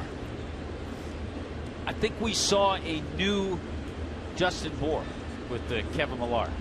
It was tremendous. And there was a special guest appearance by Ichiro. Very brief. And Christian Yelich. Busted bat, and Kohler's got his second hit of the year.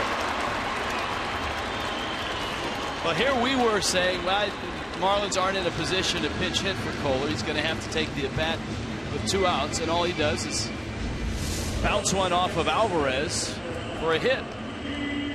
Snaps an 0 for 31 that TK was. And his bat was in. His bat goes. He'll take it. Alvarez couldn't get it, and the inning continues. Well, good for Tom Kohler, who is now 2 for 37 on the season.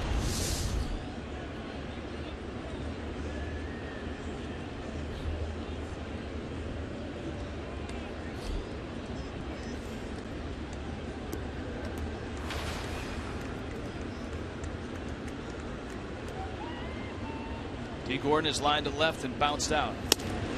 Pete Gordon came in at tonight's game leading the Marlins in hits, runs, doubles, triples, and stolen bases.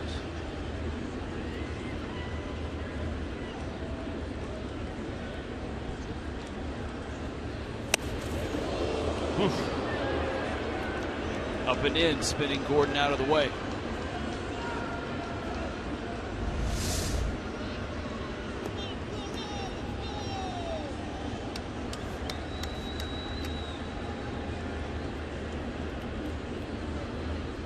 Shows you how very little time there is to react.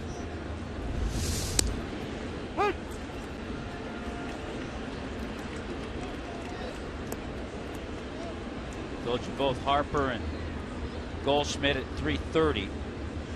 The Nationals idle tonight. Arizona's hosting St. Louis.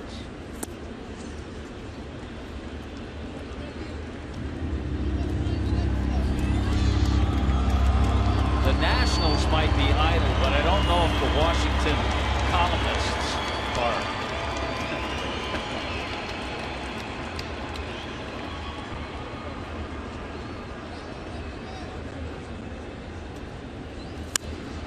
Gordon reaches out, pokes it foul. And I don't mean George Will.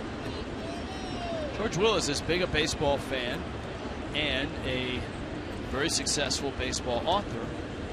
Big a baseball fan as you'll find in Washington, D.C. We see him often when we're at Nationals Park. His son works for the Nationals in the front office. 2-2. Gordon flips that one foul and into the seats. Well, Jay Happ right now with a 2-0 lead.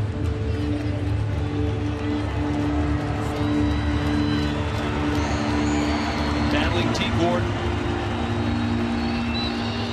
Happ kind of an addition onto the rotation. The injury to A.J. Burnett knocking him out. Gordon pulls a bouncer. Alvarez backing up, flips, and that's close. Ooh. And he just got him. Happ just gets to the bag to get D. Gordon, and Miami is done in the 5th. 5 innings have passed.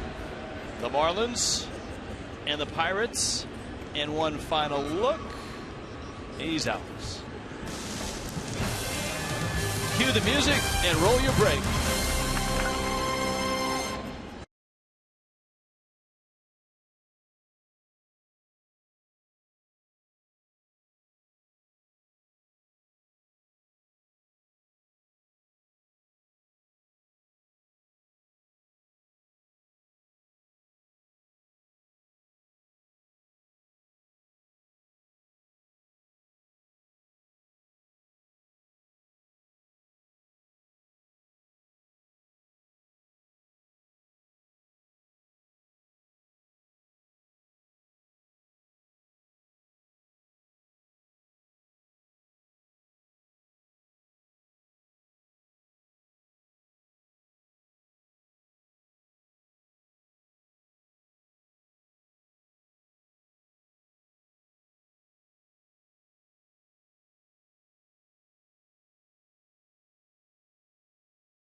Doubleheader on Fox Sports 1. You got the Mets and the Red Sox and a little Yankees Braves.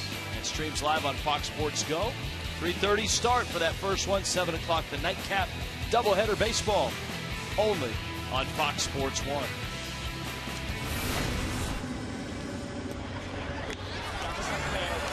Two nothing. The Pirates on the verge of busting it open. Tom Kohler was able to escape the 5th, and Tom Kohler is out to pitch the 6th. Well, keep in mind, too, we gave you the number. The first 3 hitters have the 6 hits. So it's the bottom third of the lineup. So Tom Kohler would love to get through this part. Of course, you say bottom of the third of the lineup, but Pedro Alvarez has 20 home runs. He's going to start things.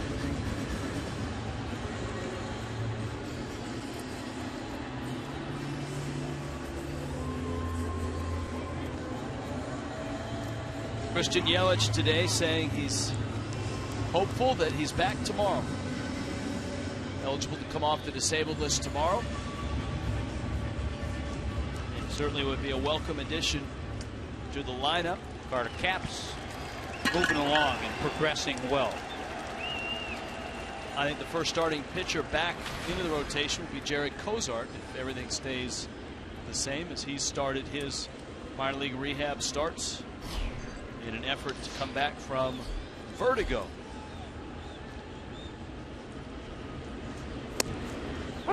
There's the Kohler curveball for a strike. Alvarez is lined out, struck out.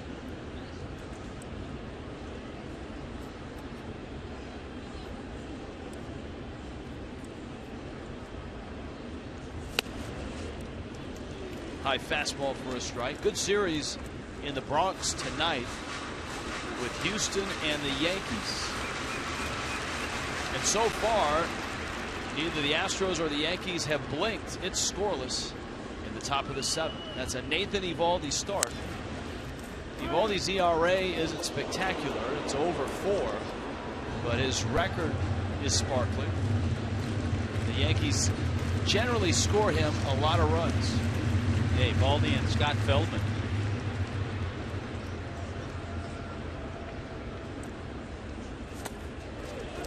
Swing and a miss. Strikeout. Real Muto digs it out and throws Alvarez out.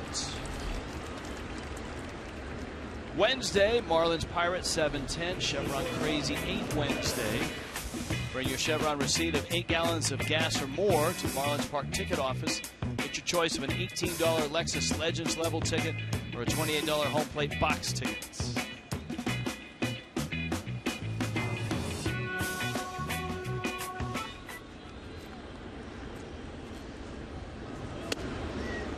Fastball from Kohler is in to Mercer. I like the fact that Tom Kohler occasionally just establishing his area up there. Occasionally he's gone in on a few of the Pirate hitters. They certainly do that to other teams as well. As we talked about, they pitch inside. The Pirates do more than any team. Which to me is to be applauded. You hear pitching coaches and pitchers all the time talk about the need to pitch inside. And that pitch right there has been a good one for him. It has, that breaking ball.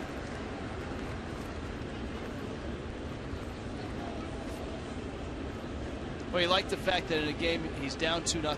Kohler comes out here in the 6th. Over 100 pitches.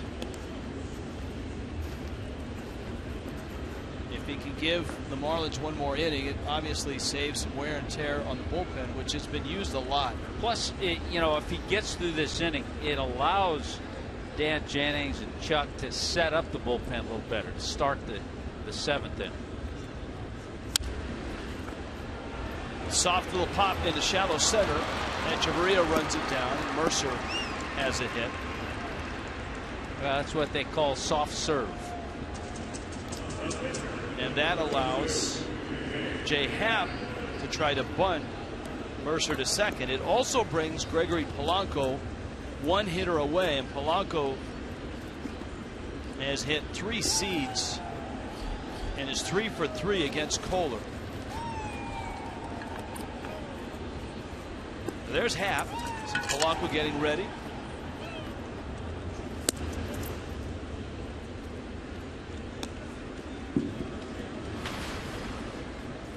Happ spent most of the year with Seattle. Part of a pretty good rotation in Seattle.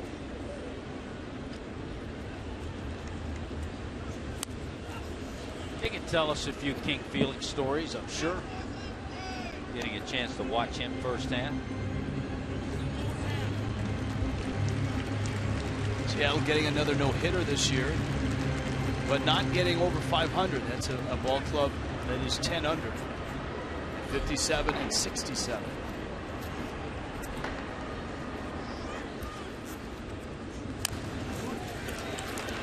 Real Muto to first. So who faces Polanco here? I mean, this is a guy that has torn the Marlins up in this ballpark. Career 12 of 20. Well, if he faces him, if Tom Kohler faces him, does he pitch to him? First base is open. But he's had a quality night, and he loves hitting in this ballpark. Double first time up, just off the glove of D. Gordon for his second hit, and just a fine drive over the head of Derek Dietrich. So 2 doubles, a single. He's hit the ball everywhere.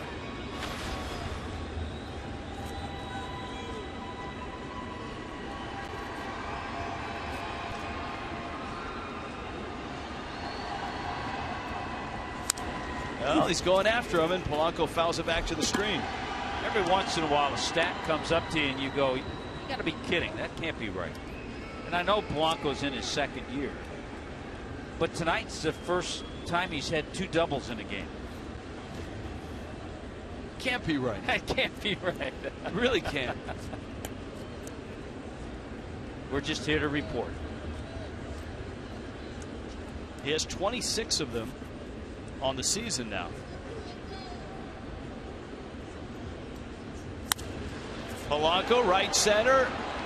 Ozuna is there, and he makes the catch. And Tom Kohler gets Polanco and gets through the 6th. Nicely done.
Twitter Tuesday tomorrow night. Emails as well.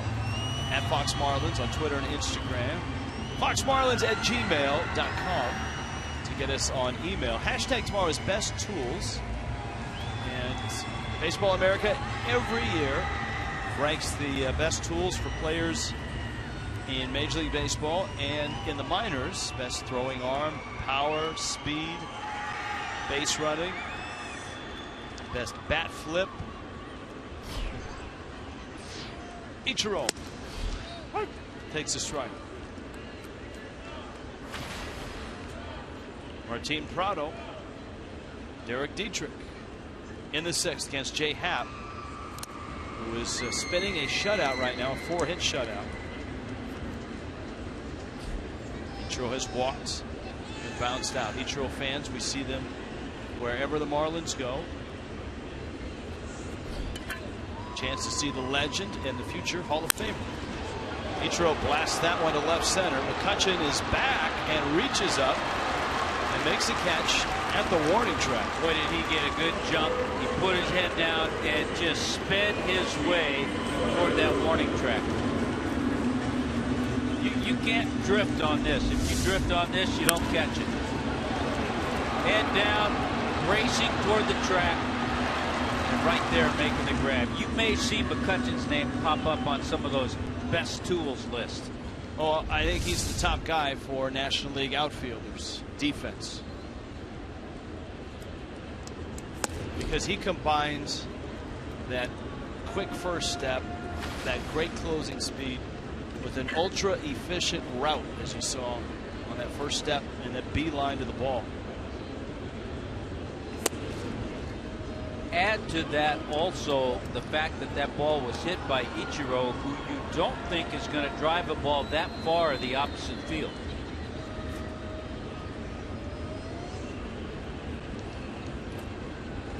Prado, if the Marlins come back and win this game, the play by Prado defensively on the Jung Ho Gung bouncer in the 5th will be seen as an enormous play. Pirates had the bags loaded in a 2-0 game and nobody out, and Gung was up. Prado on a sharp grounder to his left, picked it on a short hop, spun back to the plate, threw a strike to home, And it started a 5-2-3 double play.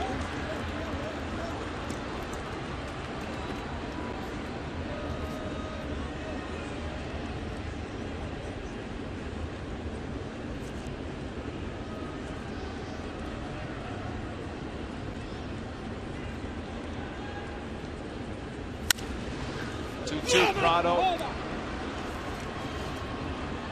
Polanco makes a catch.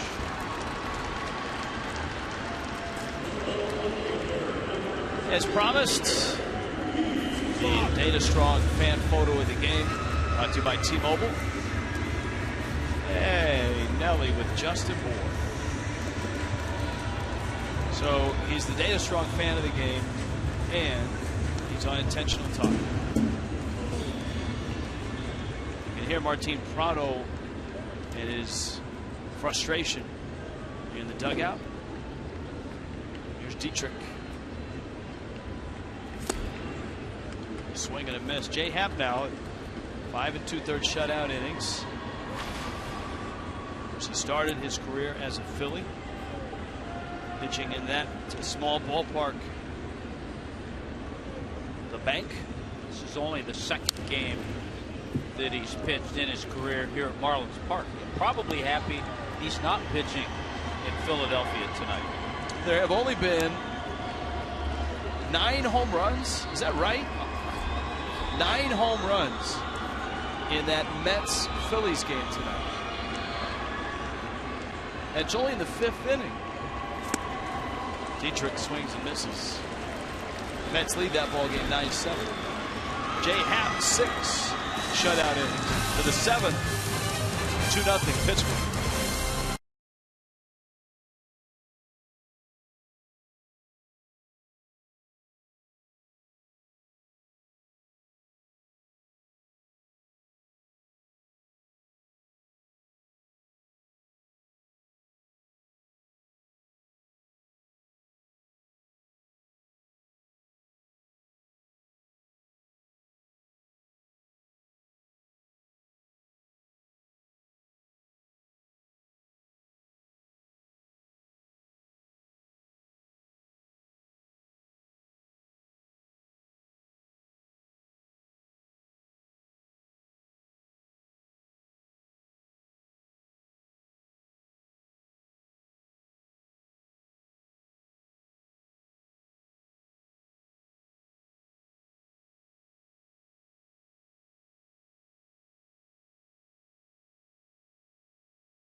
Pirates have scored, and that's it tonight in Miami.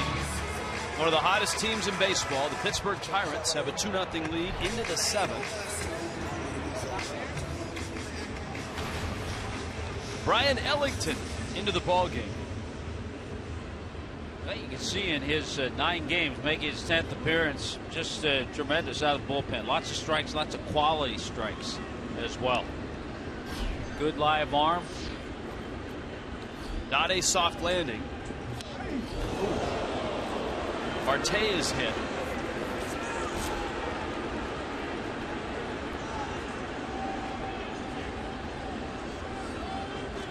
McCutchen and Gung will follow. Marte's been hit 11 times now this year. And we talked about Pirates pitchers have hit the most. There's a long stare from Starling Marte. But the Pirate hitters have also been hit more than any team. Yeah, Marte wore that one. And here is McCutchen. No surprise with Anthony Rizzo, the way he stands on top of the plate.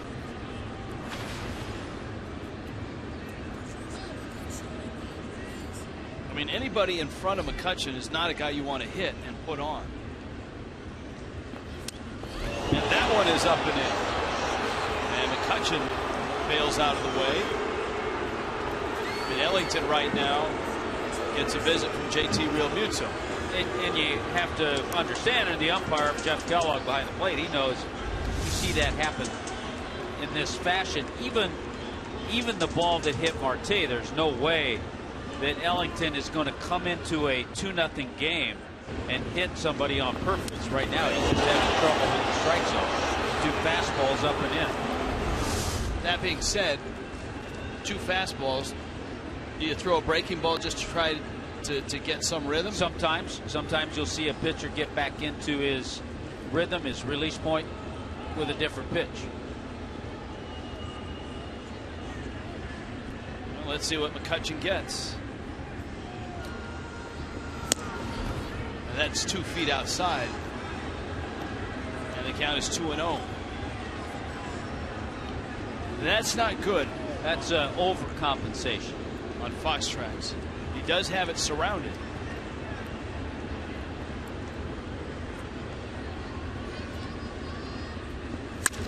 And McCutchen hits a blast to center. Back goes Ozuna at the track, makes the catch. Marte will tag and scamper to third. Boy, Marcell Ozuna, and to get back 418 feet from home plate. Boy, this ball is crushed by McCutchen, but a terrific play by Marcell Ozuna. Look at the reaction from Ellington. Good job by Marte. Kind of holds his ground, starts to go to third, then hustles back to tag once he sees that that ball is going to be caught by Ozuna. Infield in, and here's Gung. Breaking ball, did he go? No swing. It's Brian O'Nora down at first. Man, McCutchen crushed that ball. You could just hear it, the sound. It did not have a lot of height to it. 1-0. Pitch is in.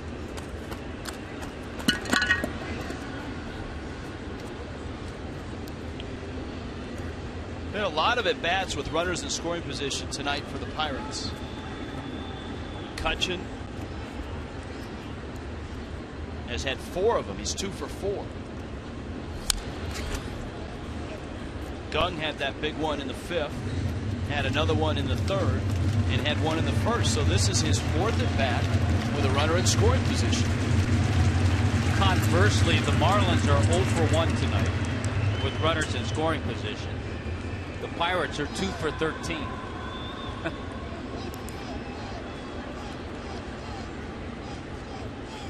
2-1 pitch coming.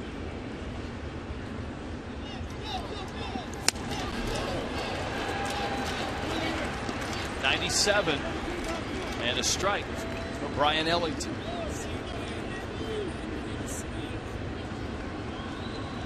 West Florida University, guy that was not highly touted coming out of college, really straightened things out in Miami's minor league system. Not biting on the breaking ball, the count full out 3-2. The damage at the top of the order, and yet only 2 runs.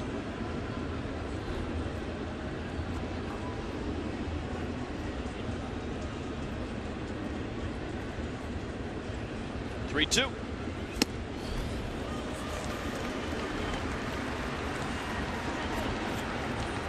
At the corners, here comes Neil Walker. Series concludes on Thursday, a 7:10 start. Visit your local South Florida Subway restaurant. Get a coupon for a $5 ticket. Seniors 55 and older can get a free ticket on Senior Free Ticket Thursday, presented by Wellmax Medical.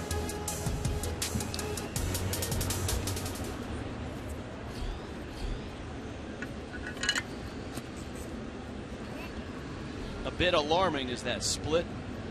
10 pitches that Brian Ellington has thrown. Walker's walked twice and lined out. Middle infield back for 2. Corners even.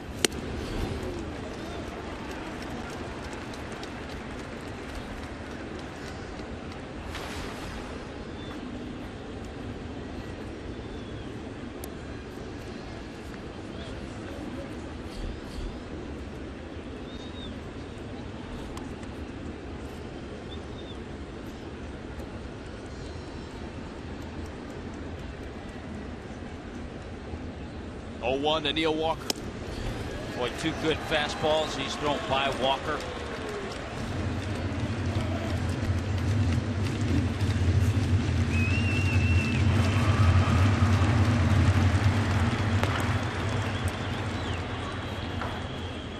Cordier, the right-hander.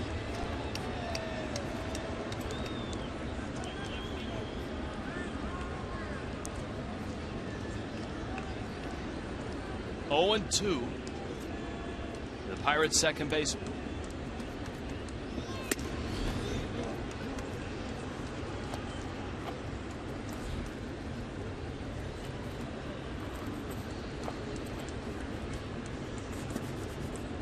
Starling Marte stands at third. Jung Ho Kang at first.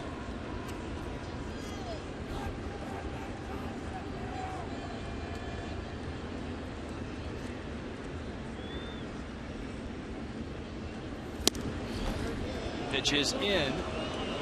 2-2. Last year for Neil Walker, 23 home runs,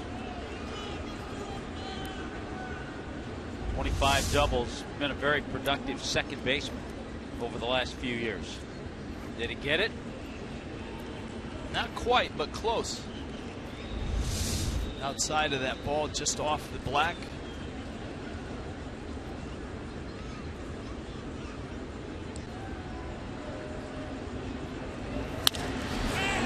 That's deep. Ozuna back. It'll score a run. Makes the catch. Both runners tag. And only Marte comes charging towards the plate. Kang holds at first. And the Pirates have their third run. Neil Walker delivers it. Well, the hit batter is costly. Eventually coming in for the Pirates' third run.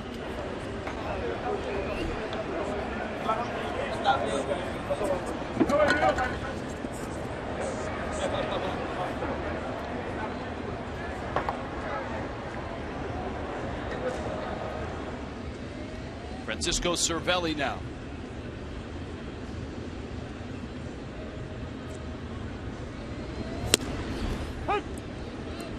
By the way, that game up in Philly is now 11-7. Daniel Murphy has joined the home run crowd. That's crazy. That's 10 home runs. Mets have 7. Oh, excuse me. Mets have hit 7. The Phillies have hit 3. All right. The Phillies have 7 runs. Yeah. I thought you were saying the Mets have 7 runs. Yeah, Mets have 7 home runs, and the Phillies have hit 3. So Wilmer Flores has hit 2. David Wright, Juan Lagares, Travis d'Arnaud, Michael Kadire, and now Daniel Murphy. Yeah, up and down the lineup. Murphy hitting 286, by the way. And the Phillies, Ryan Howard, Cameron Rupp, and Dominic Brown. That's amazing. That's 10 home runs. And the game's in the 6th. I believe at one time in that game, yeah, the Phillies had a 7-2 lead at one time. Now the Mets have an 11-7 lead.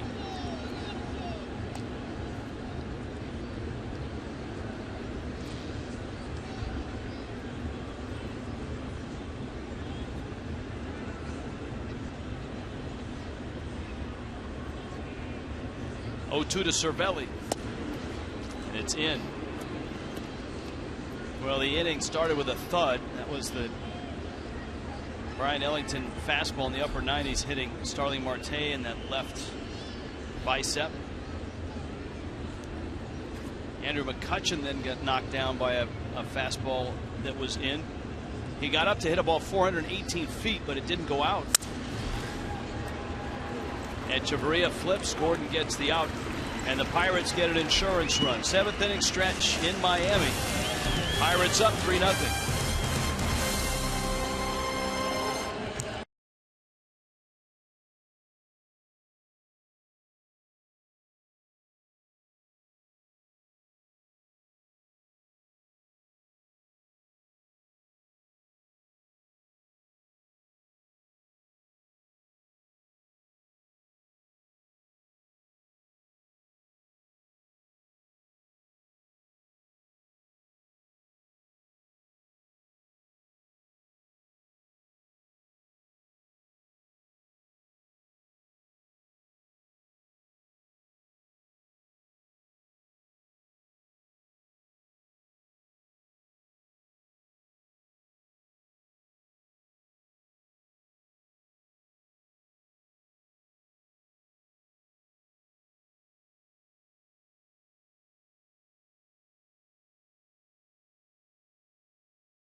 In the bottom of the 7th, college football returns.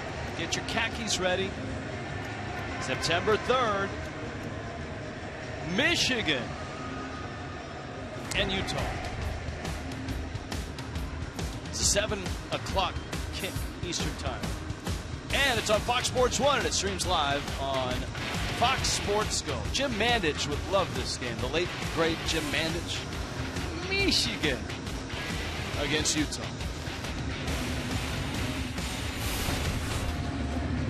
Sean Rodriguez is at first base. Now double switch by Clint Hurley brings in big right-hander Jared Hughes. So certainly a different look the Marlins will see from Hughes, having another solid year. 6'7", about 250.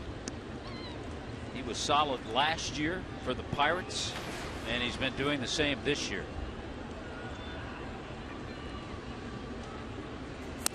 Marcell Ozuna takes out.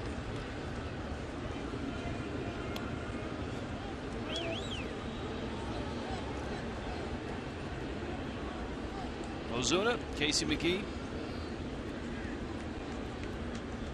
JT Realmuto against Jared Hughes. And the Marlins couldn't do much with Jay Happ. He was outstanding. And I don't know if the Pirates expected this when they got him, but his last 3 starts with them, he has been very, very good. 6 innings, no runs, 4 hits tonight.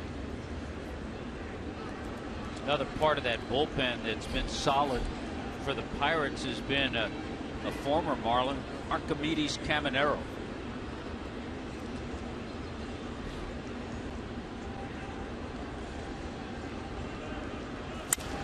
Ozuna to left, a liner that's sinking and curling, and it bounces fair off the wall. Ozuna stumbles around first, but finds his way safely to second.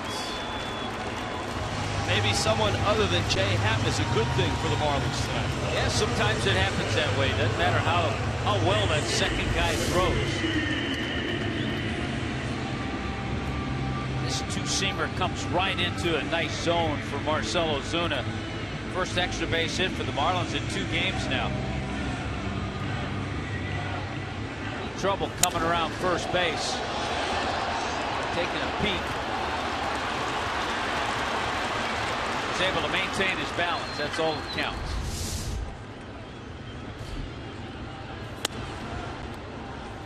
Now McGee. And Cervelli out to pay a visit to Hughes.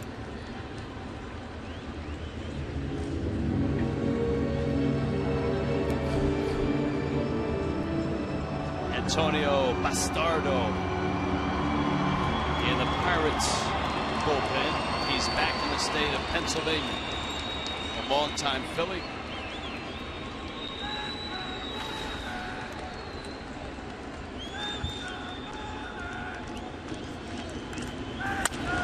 McGee shoots a ground ball to the right side. Walker on to Rodriguez at first. An out. Ozuna is 90 feet away. Here comes Real Muto and the Toyota trend, not necessarily in that order. All-time series, Pirates lead it. As the Florida Marlins, the Pirates won 77 of 151. But since the Marlins turned into the Miami Marlins, the Pirates have done even better. Pittsburgh has always traditionally been a really tough place for Miami to play, even in the World Championship year of 2003.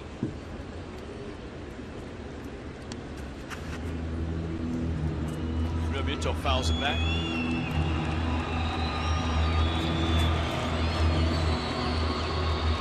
Marcell Ozuna at third. Jared Hughes in relief of Jay Happ. Buries that two-seamer, and it's 0-2. Yeah, even in 03, the Marlins were 2-4 against Pittsburgh.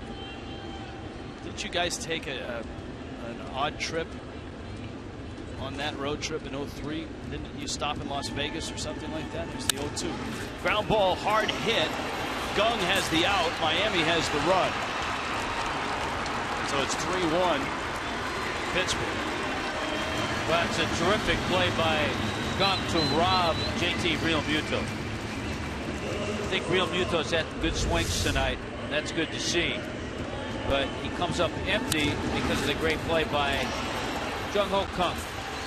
Gets the RBI, and the Marlins get a little bit closer. And you're right about 03. Marlins finished the series in San Francisco. And on the off day, flew in, landed in Las Vegas after leaving San Francisco. Spent 4 or 5 hours there, and then headed on to Pittsburgh. Had an off day in Pittsburgh. How'd you do, up or down? I think I was down.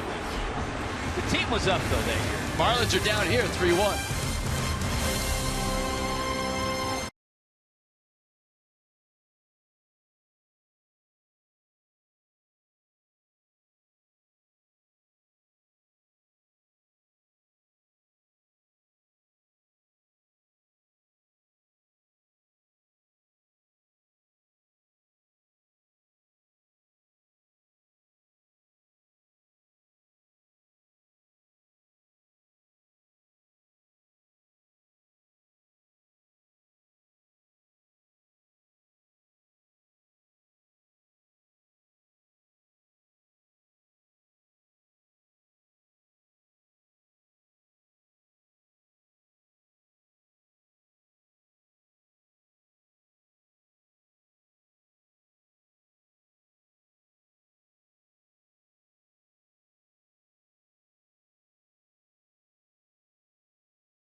since August 3rd, but he is improving. Yeah, so I've been throwing, had a few bullpen sessions, just trying to get the arm healthy and be able to throw like I have been all year. So right now it doesn't hurt. Don't feel anything on the sliders. The long toss has been great. A little discomfort still on some of the fastballs once I'm off the mound. I think probably just because of the incline. But other than that, hopefully just a few more days and that'll go away and then really start amping it up. And of course, the 8th inning, that has been a big inning for Carter Capps. And I asked him when that 8th inning comes up, what are you thinking about? He said, absolutely, I'm thinking about being in there, and it's frustrating not to be there because I can help my team. But he's been very impressed with some of the young arms the Marlins have been able to throw in there. Guys like Ellington with the big arms. Cordier, he mentioned as well. And hopefully he can get back in his 8th inning spot very soon, as you heard. Good news, just a little discomfort now. Maybe a couple of days, that goes away. Maybe we could see him the short side rather than the long side. Thank you, Craig. Yeah, it'll be nice to have reinforcements in the bullpen and in the rotation for Miami. Cordier is in, and Cordier goes up and in, and he's been ejected. Cordier's been tossed out of the ball game. The Marlins, I don't know if it got Sean Regan. I think it did clip his shoulder.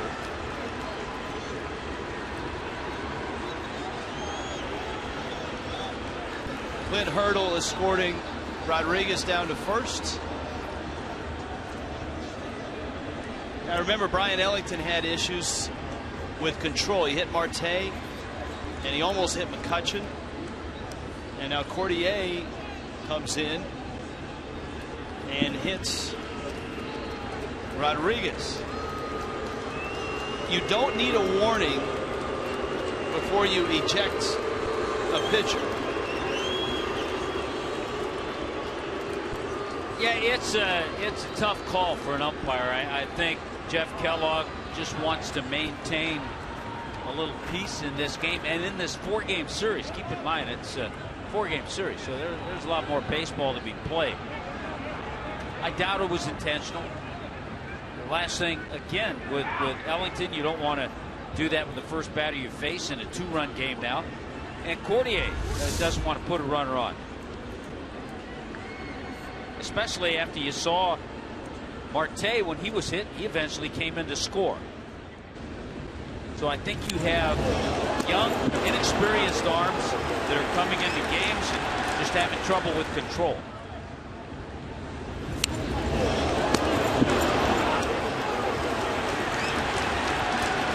Kellogg didn't waste any time. Do you remember anything about that series in Pittsburgh? Any remnant of ill will? I do not. I don't either.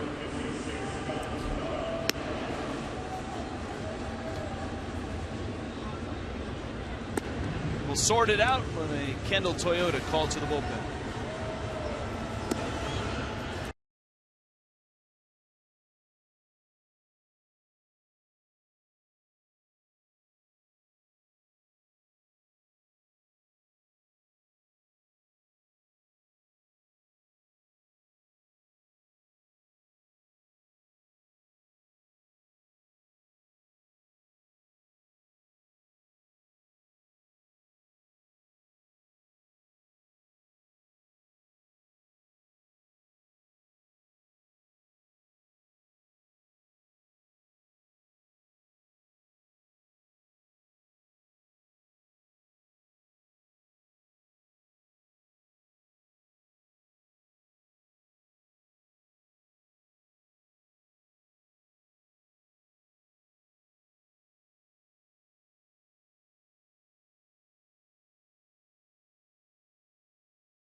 reversing at first. If you've just joined us, the Pirates, who are hit more than any team in the National League, have been hit twice in this one. And it doesn't seem to have any, I guess, draw to the series in late May, nor anything that happened tonight. Starling Marte got hit in the 7th. That was from Brian Ellington. The next hitter, next pitch, goes up and in to McCutchen. That again was the Marte hit by pitch. And now Rodriguez gets hit by Cordier. And Cordier is ejected. Boy, that brings on Scott McGough. Made his Major League debut the other night against Philadelphia. 2/3 of an inning, gave up 5 hits, 3 runs. Here is Mercer now. Scott McGough. I always thought, too, it puts a tremendous amount of pressure on McGough, who you saw missed up and in. You know he's not trying to hit anybody. And so you know where he's going to try to go with his pitches. So McGough, second appearance. And Mercer takes, and it's 2-0. On deck, Michael Morse.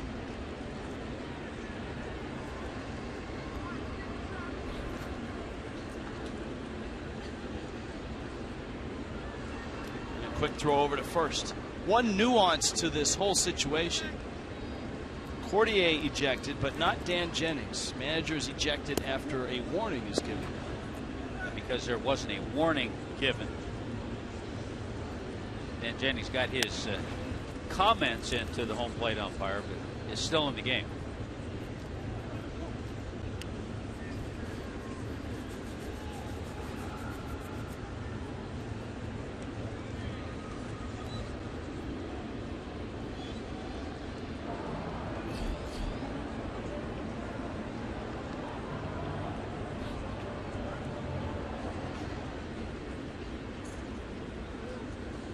Two and one. Runner goes, hit and run. It's lined into the seats. 3-1 ball game. Pirates on top in the 8th.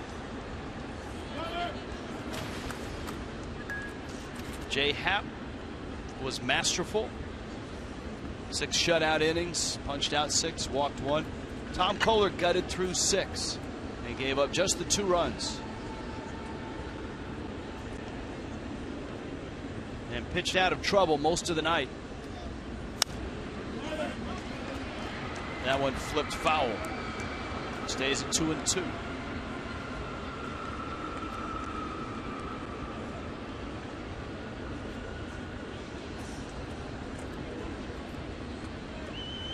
Holy smokes.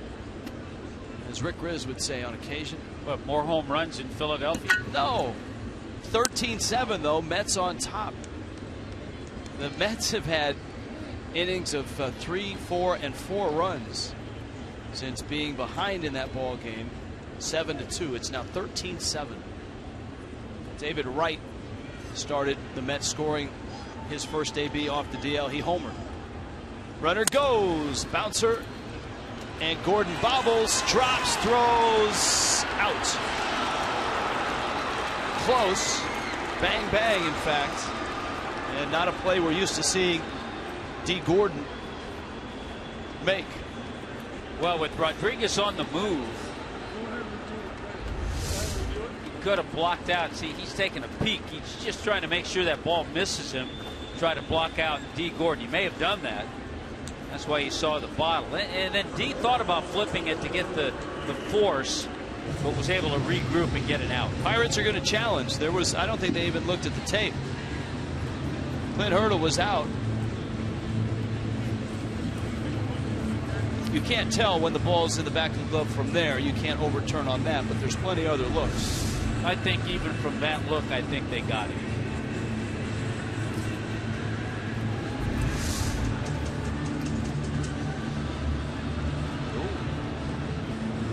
Maybe not from that look.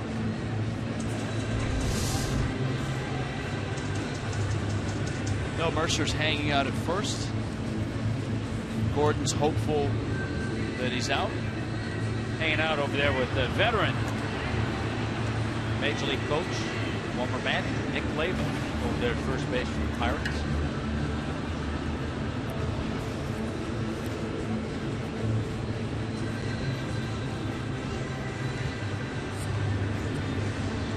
All right, back of the glove. There.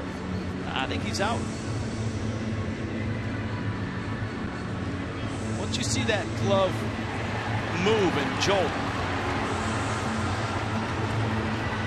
it's a term I had never heard in baseball until last year in replays. Well, had you ever heard it? I had never heard it. And I think they created that term to make it definitive. Because if it were front of the glove, I wouldn't tell. But back of the glove is a more definite look. Tommy, if you were a television producer, you would say, now we're going to rock it for you. And that's what that replay was. He's out. I don't think they had a good enough look. It was a quick challenge by the Pirates. So the call stands, which means there wasn't enough to overturn. And not enough to confirm.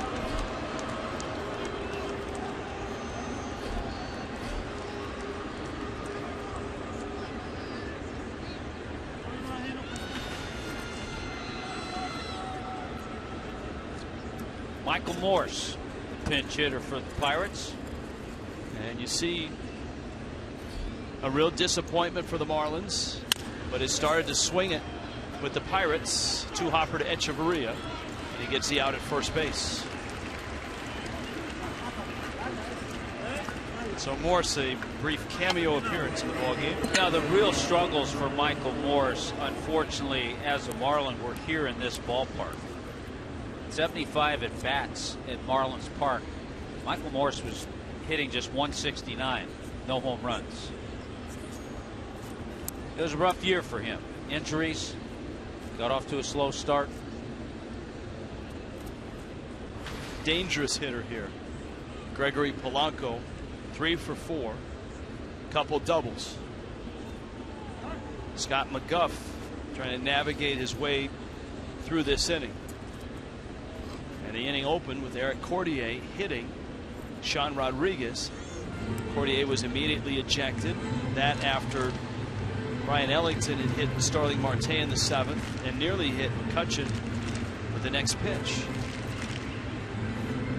What remnants of that remain in this series, that's to be determined.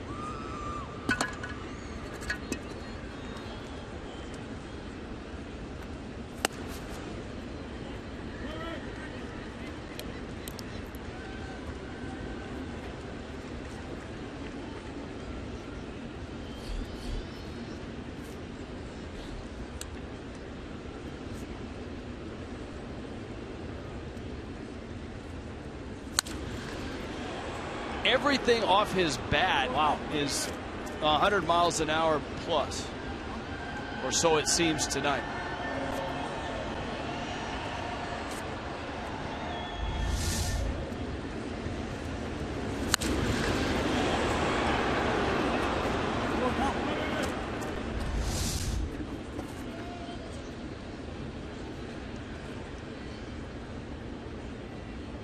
One to Gregory Polanco. Well, we told you earlier, since the All-Star break coming into tonight, that's gone up with his 3 hits. Since the break, a .310 hitter.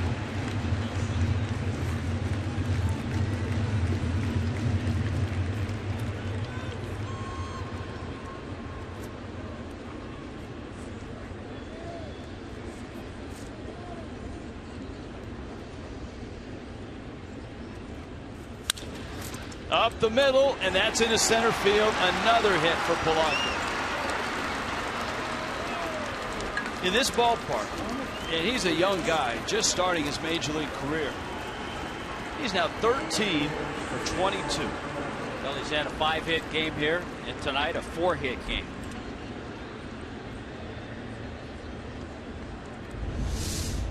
He started his career. He had played a couple of games before the Pirates came here last year, and it was part of an 11-game hitting streak. And that's the best streak for any Pirate rookie last year.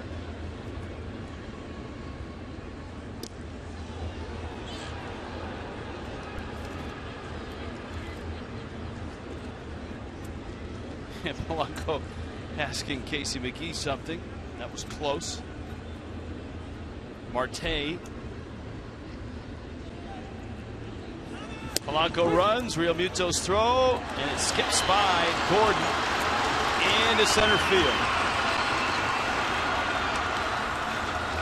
So stolen base and a throwing error on JT Real Muto, who had a good quick release. But he short hopped and handcuffed his second baseman. Yeah, you thought for a second that he was going to get Polanco because he got rid of this ball so quickly. Polanco got a good jump, though. And then it gave D. Gordon that nasty short hop.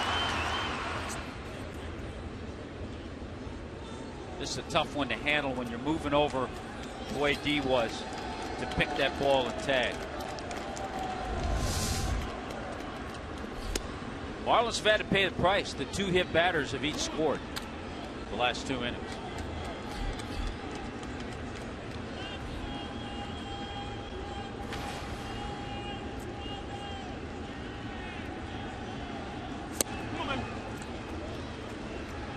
McGuff with the breaking ball. It's 1-2.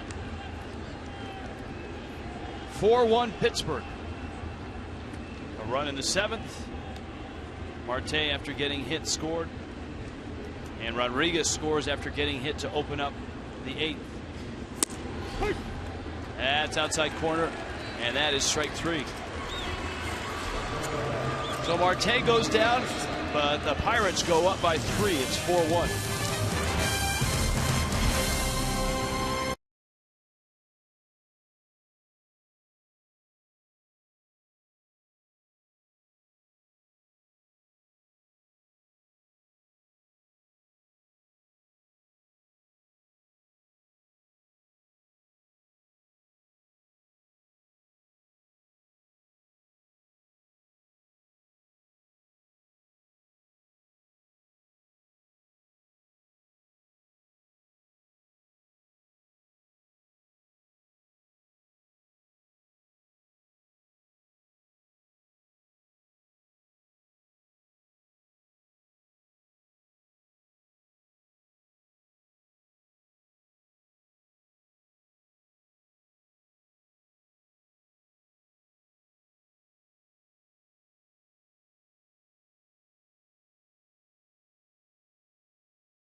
Him 8. Well, possible MVP, Andrew McCutchen with a blast that drove in 2 runs. That was in the 3rd inning. McCutchen with 77 RBIs on the season. After a hit batter, Neil Walker is able to produce a sac fly. He had 2 strikes on him. Deep fly ball to center, scoring Marte. The bottom half, the Marlins were able to pick up a run. JT Real Muto was robbed, but coming in on that play was Ozuna.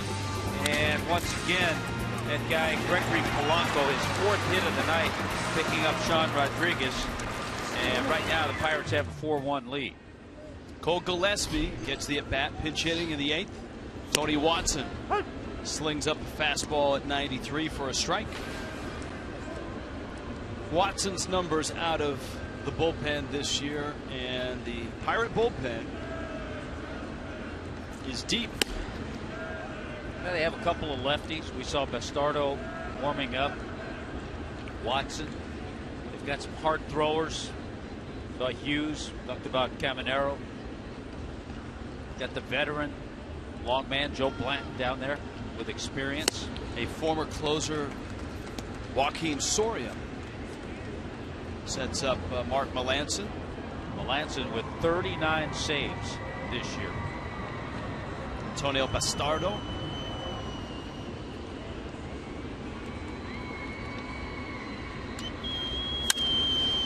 And against the shift, Gillespie shoots one into right field.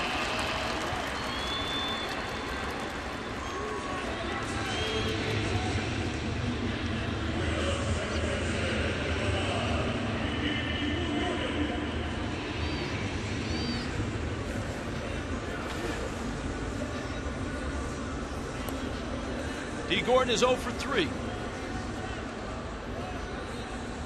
And so he faces a sidewinding lefty.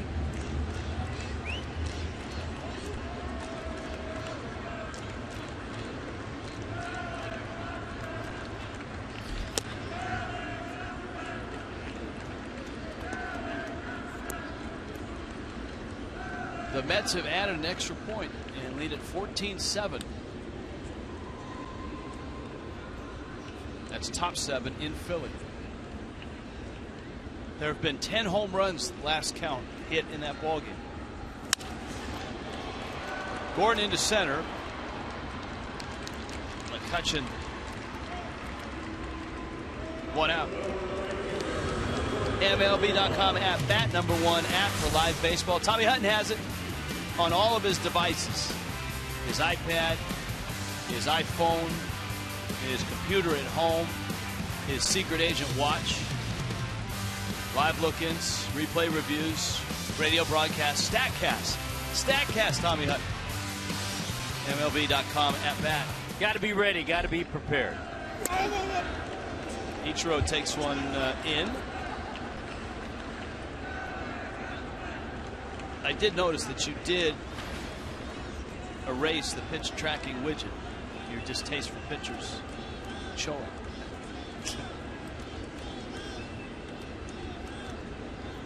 I like Carl Pavano used it.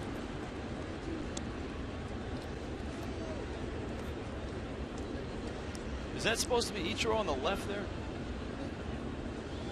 I guess so. He's got the bat up.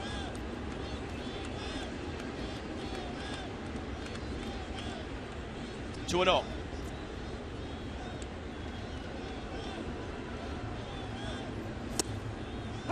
Watson catches a corner and gets a strike. It's 2-1. The 7 homers is a Mets franchise record, by the way.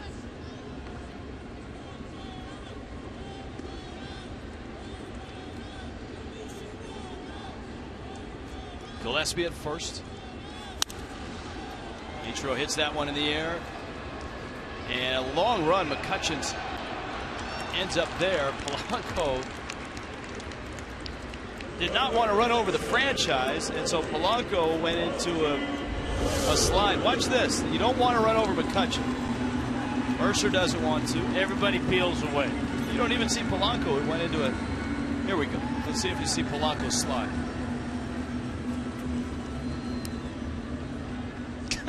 That's not a slide. I don't know what that is. You know, talking about this is amazing. You're looking at that, and you've been talking about that Mets score. They're at 14. They had 2 games in Colorado where they had back-to-back games of 14 runs. So the Met offense has come alive. If they can carry that into September, they'll be in the postseason. Because the Nationals right now show no signs of getting going. Brian Morris in Miami's bullpen.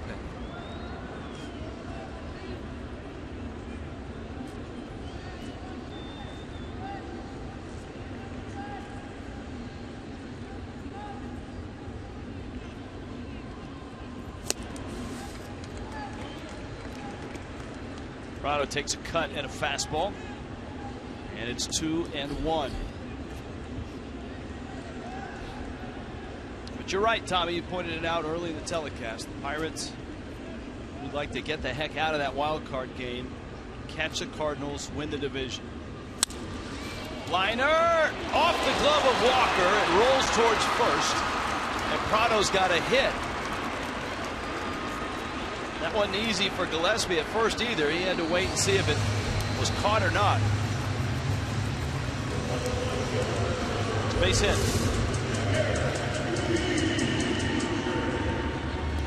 Just off the edge of his glove.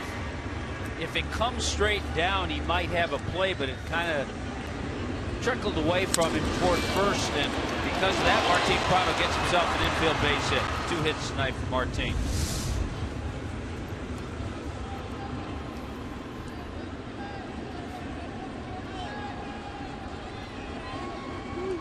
And just like that, the Marlins get the tying run to the plate.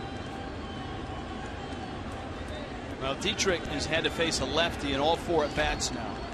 Had an infield single and a pair of strikeouts against Happ. He busts his bat on one that floats out towards the shortstop, Jody Mercer, who tags the bag, and Miami's done in the 8th to the 9th. Pirates up still 4-1.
For Miami, this is an interesting night for the Pittsburgh Pirates. They just came off an emotional series against the Giants and handled the Giants. Won 3 of 4, including working late into the night last night in Pittsburgh. They arrived here in Miami at 4:30, probably in bed by then.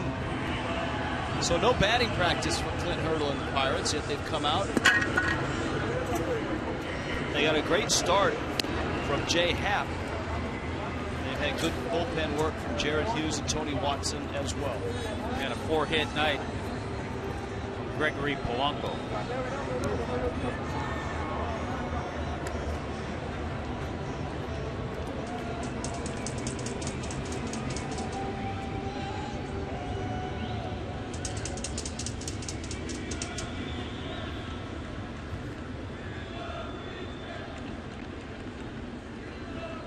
Andrew McCutchen, Jung Ho Kang, and Neil Walker. Gordon backhands, nice play. And McCutchen is out. 2-hit night for McCutchen. Very easily could have been a 4-hit night tonight. Boy, this is a nice pick. Backhand, plant that back leg to get a tough out. Now Kang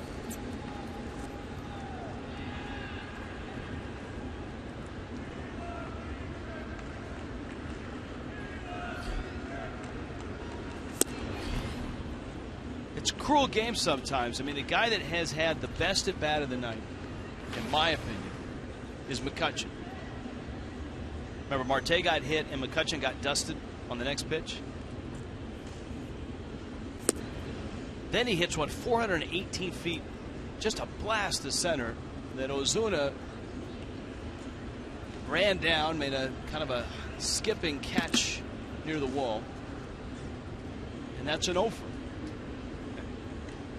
The game can be cruel, Rich.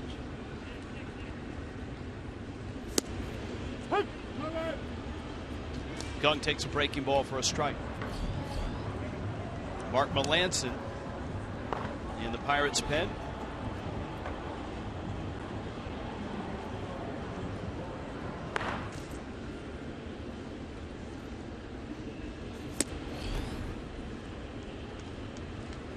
Marlins have had to go to their pen a little more often than they would have liked because of the ejection of Cordier.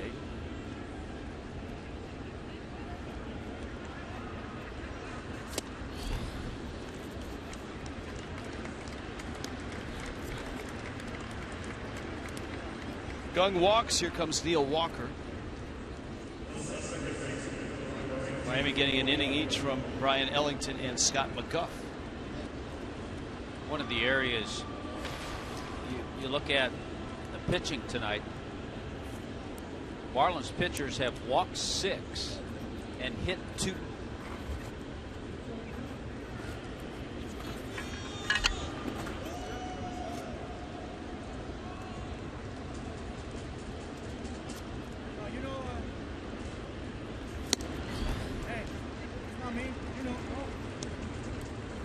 Walker's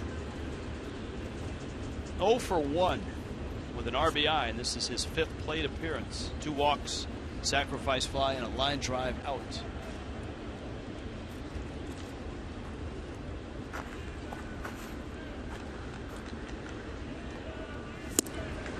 This could very easily be a 7 or 8-1 game.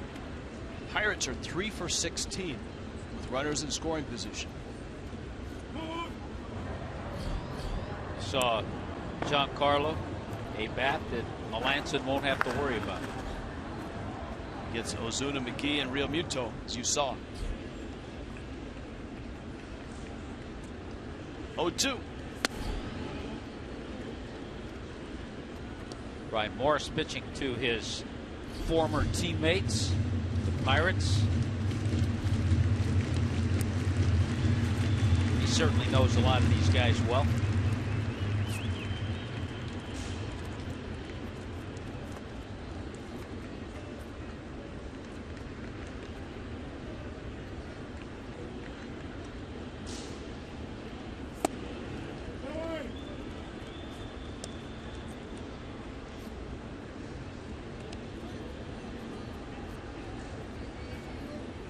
Jose Fernandez, Giancarlo Stanton. Marlins hopeful that when the calendar turns to September, that they're back. Walker couldn't hold, couldn't check, and there are 2 outs. Checkers getting ready to present Marlins Live, already out there on set, ready to go. Look at Jeff Conine jabbing Craig Minervini. No Tutti Frutti sighting. That's good. What kind of socks does Niner have on tonight? Always stylish. Look at that, Tommy Hutton. I'm just amazed that he's that flexible.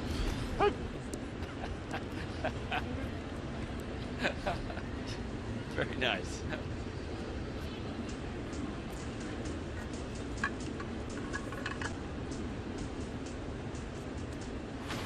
Cervelli.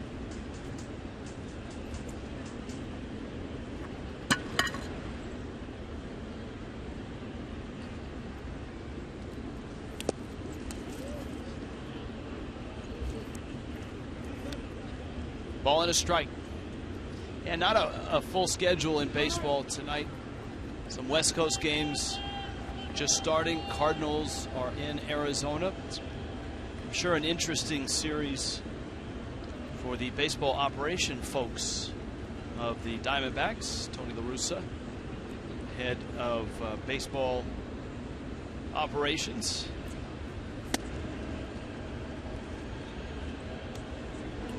think his title is actually Chief Baseball Officer.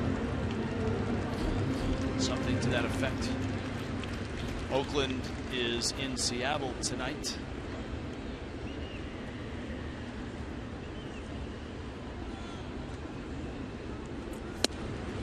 Kind of a quiet night in the National League. We've been tracking that record-setting night for the Mets. 14-7. Mets have hit, what, 7 home runs? Mets are at 7. Phillies have hit 3. It's top 8.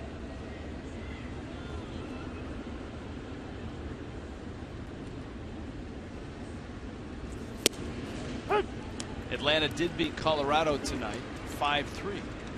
The other New York team, just an opposite type game. Yankees in Houston. Feldman, 8 shutout innings. Evaldi, 8 shutout innings. But the Yankees scored a run in the 9th to win it 1-0.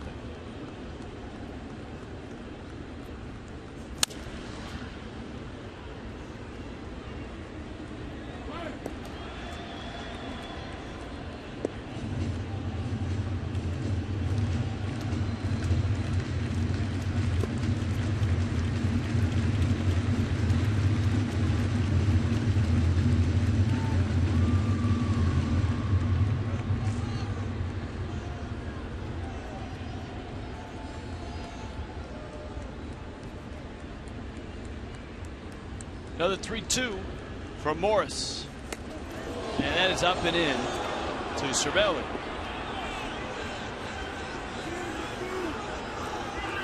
Well, the Pirates can't be too pleased, can they? I mean, they've been hit twice. There's been 2 that have been up and in. Yeah, and even when they know that's certainly not intentional because it's ball 4, but you're right. They're a little edgy because they didn't get a lot of sleep. I wouldn't be pleased either if I were the Pirates. So it'll be interesting to see the next 3 games, how they unfold.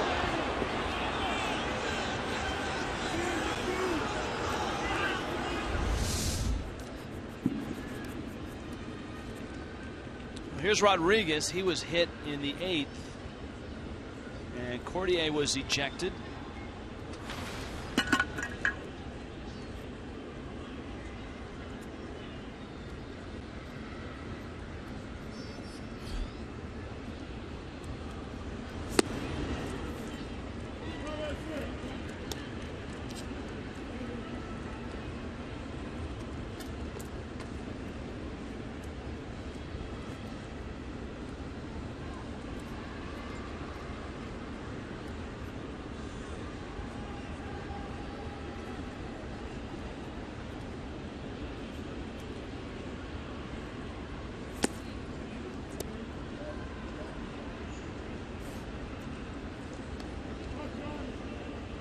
Ball and a strike.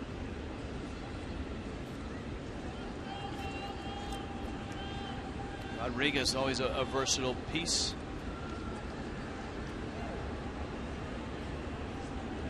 His time with the Rays. Well, he was one of those guys Joe Madden always loved to have around. Could put him at many different positions.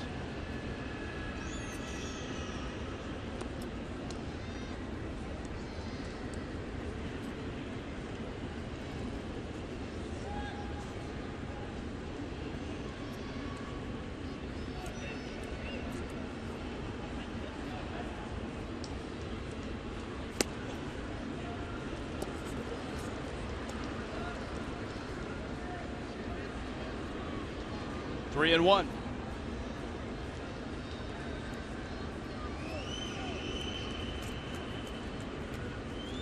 Well, if there's anybody in this place more frustrated, I don't know who it'd be. Chuck Hernandez, very frustrated.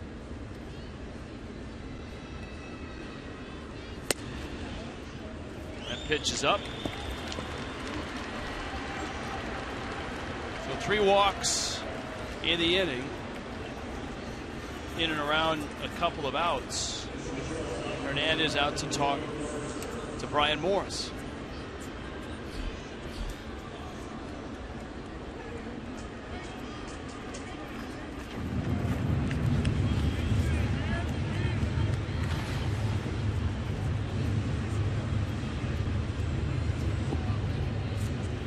8 walks and 2 hit batters. You're not going to win many games doing that.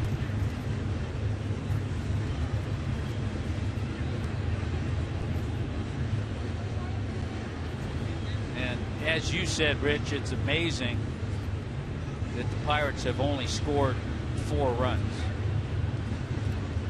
Yeah, it is. You give credit to Tom Kohler, who was able to get himself out of trouble. Now Mike Dunn in Miami's bullpen.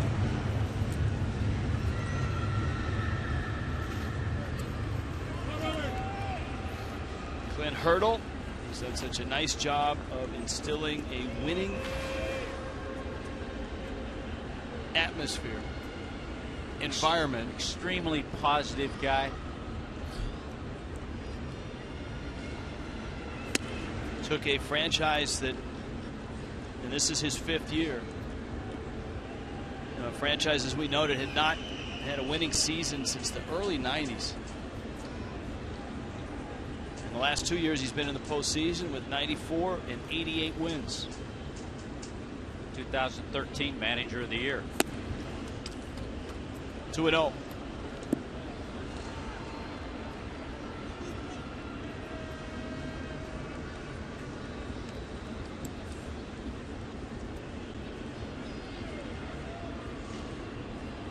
I'm out of words.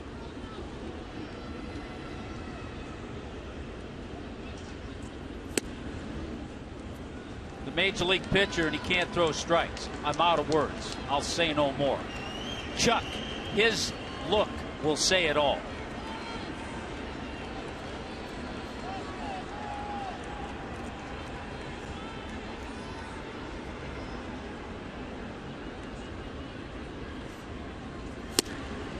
And pitches out. And so the Pirates make it 5-1. The Marlins, a real struggle tonight on the mound.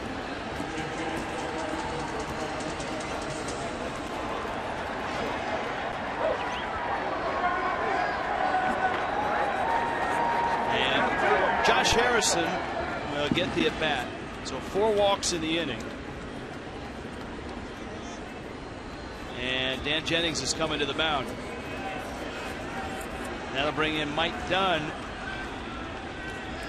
Pittsburgh has a 5-1 lead on a frustrating night here in Miami.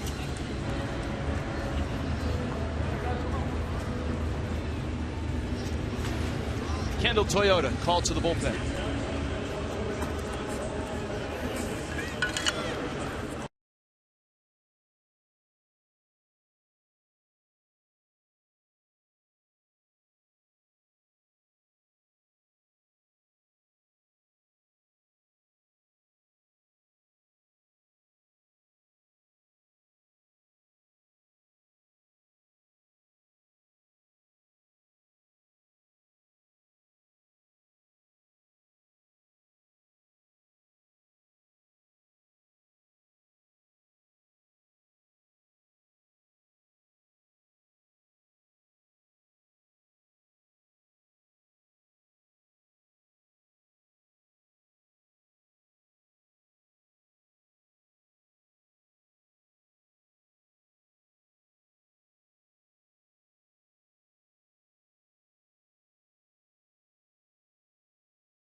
Loses control in the 9th, walks 4, and Mike Dunn comes out of Miami's bullpen tries to finish this top of the 9th inning.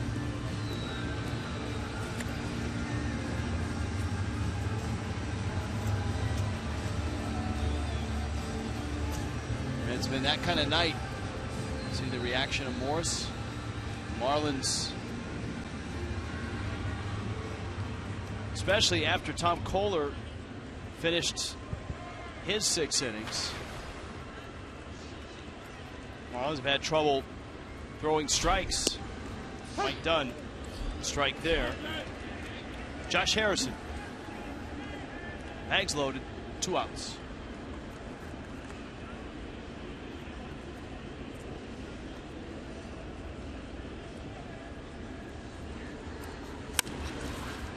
Roller out to short, and Chavarria gets the out, and the inning is over. The Pirates add 1. They strand 3. 5-1.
Sports Florida is brought to you by your South Florida Honda dealers. By Kubota. For more information or find a participating dealer, go to FloridaKubotaDealers.com.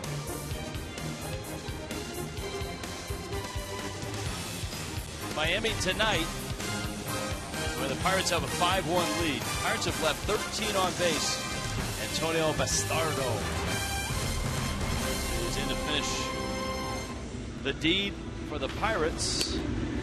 Josh Harrison's going to stay in the ball game, and he's going to end up out at second base. Neil Walker comes out in a double switch. It's really been kind of a crazy lineup and the way things work for the Pirates too tonight.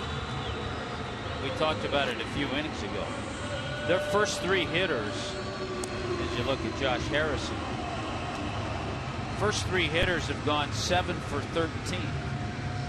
Their next 6 hitters, 1 for 19. The Pirates have drawn 9 walks from the Marlins pitching staff. The last 3 runs they've scored, they scored a run in the 7th inning without the benefit of a hit, and they scored a run last inning without getting a base hit.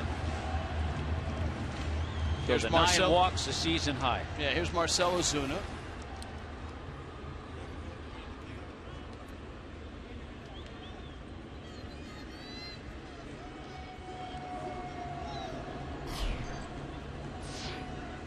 And Bastardo, former Philly. Marlins saw a lot of him. Ozuna rockets one into center field for a hit. Last 2 ABs, good swings from Marcell Ozuna, doubled in the 7th inning. You know, the goal for Bastardo was to keep Mark Melancon in a reclined position down in the bullpen. And guess what? He's up. Because he had gotten heated up before, probably close enough to come in a game. So it won't take him too long here. There's his workload. 15 pitches last night, 6 on Saturday.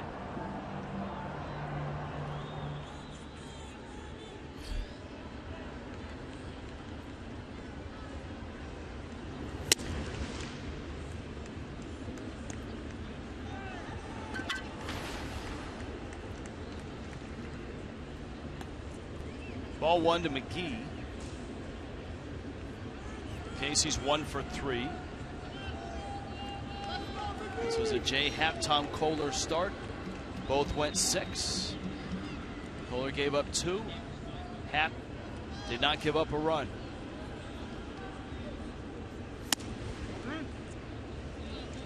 Two and 0.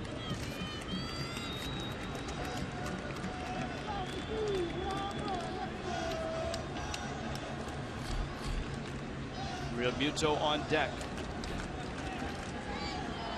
You got Echeverria after Real Muto. And then the pitcher spot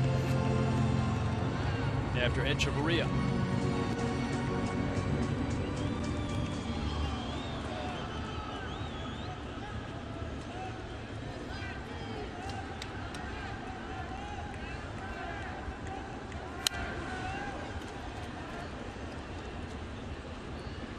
Marlins have, you saw Miguel Rojas, a right-handed bat. They got Justin Bour, the lefty. And if the inning, let's face it, if the inning gets down to that 9 spot, it won't be Bastardo pitching. It'll probably be Melancon.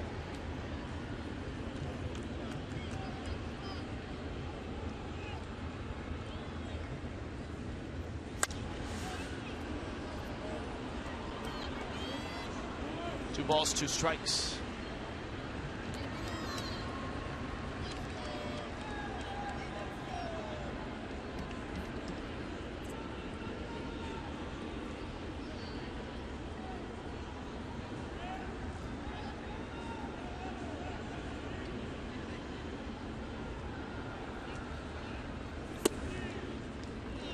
Count runs full.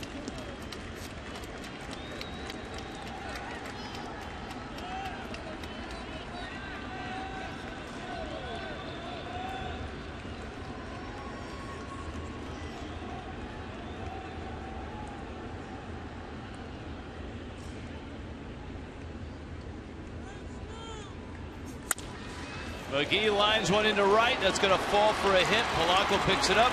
Ozuna on his way to third. And he gets there with a head-first slide. A couple of hits to open the 9th.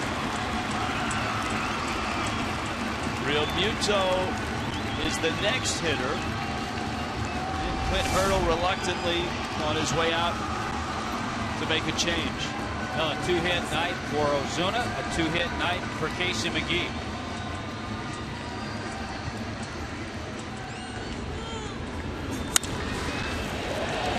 Polanco tried a little decoy, didn't work. Ozuna able to get over to third base.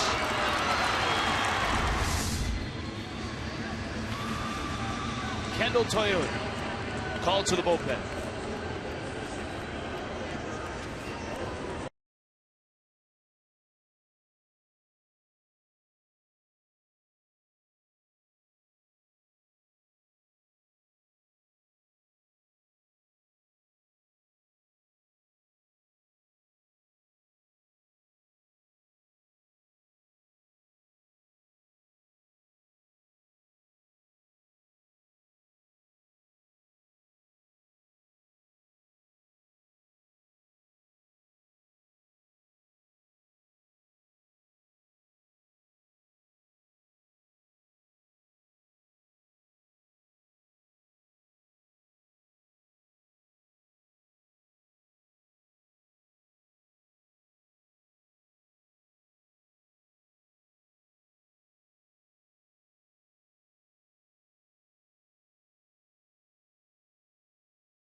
terrific year this year.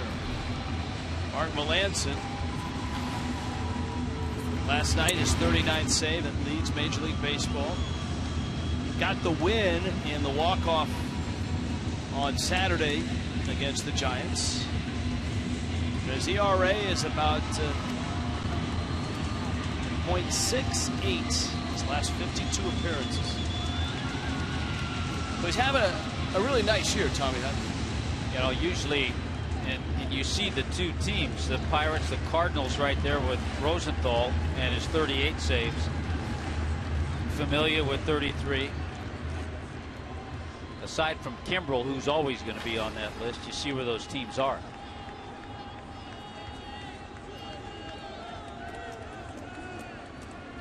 JT Realmuto, then Echeverria, and then you're looking at Justin Bourne. Miami down 4, nobody out, bottom 9.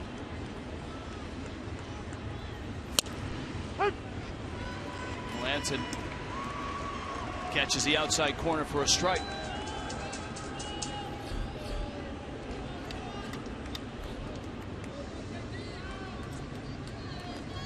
Hitters are hitting just .215 against him. He's blown just 2 saves. This is a save opportunity here. Realmuto, a bouncer. Gung has it out there. Relay out there. Bang, bang.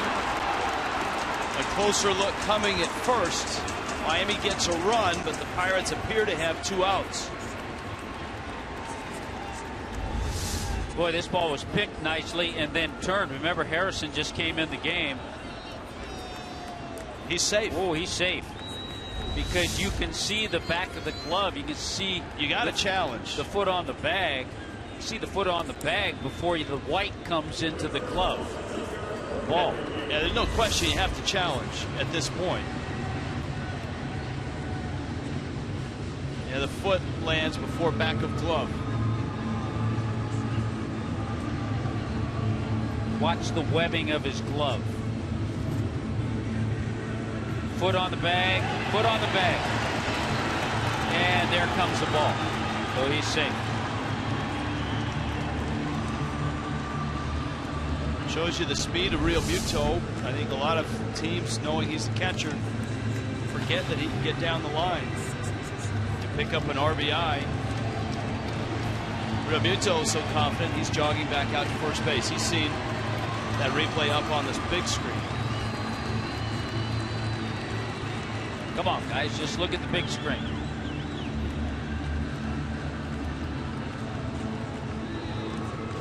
Yeah, it didn't take long.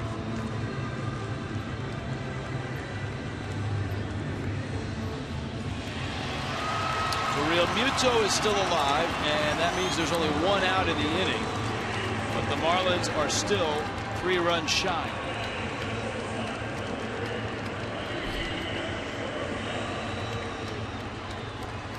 Here's Echeverria. You got the big man Bour representing the tying run. He's on deck.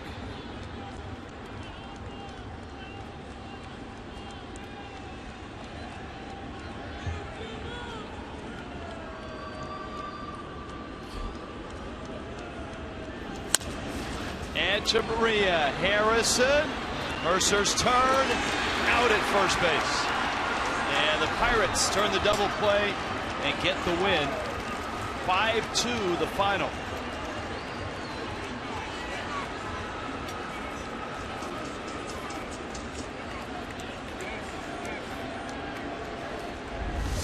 We take a quick look. Marlins will look at it as well and will challenge it. He's out by like a foot, right? Maybe not a foot. Looks like he is out. Marlins will challenge it. It's the last out of the ball game. They'll take a look, but our replay showed him to be out.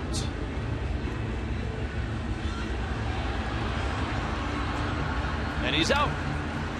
Now the Pirates can celebrate.